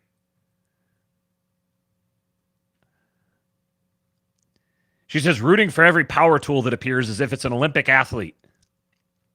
I just noticed the video has 2 million views. It's earned every single one. And then she says, a new life path has been uncovered for me. I have to make room to become an umarel. So here's your new word of the day. Didn't know that this was a thing, but I love the fact that this is such a thing that there's actually a word for it. Umarel are men of retirement age who spend their time watching construction sites, especially roadworks, stereotypically with hands clasped behind their back and offering unwanted advice to the workers. Its literal meaning is little man. The term is employed as a lighthearted mockery or self-deprecation. An umarel. You now learned a new thing for today. You got yourself a new word. All righty. Well, that's all I've got. Appreciate you guys showing up for the Astrolabe today. We're at 121. I just need 4 more likes. There's 143 still watching. I'm about to give you guys Hulk. But do me a favor and go over to Twitter. Follow me at RealKingPilled.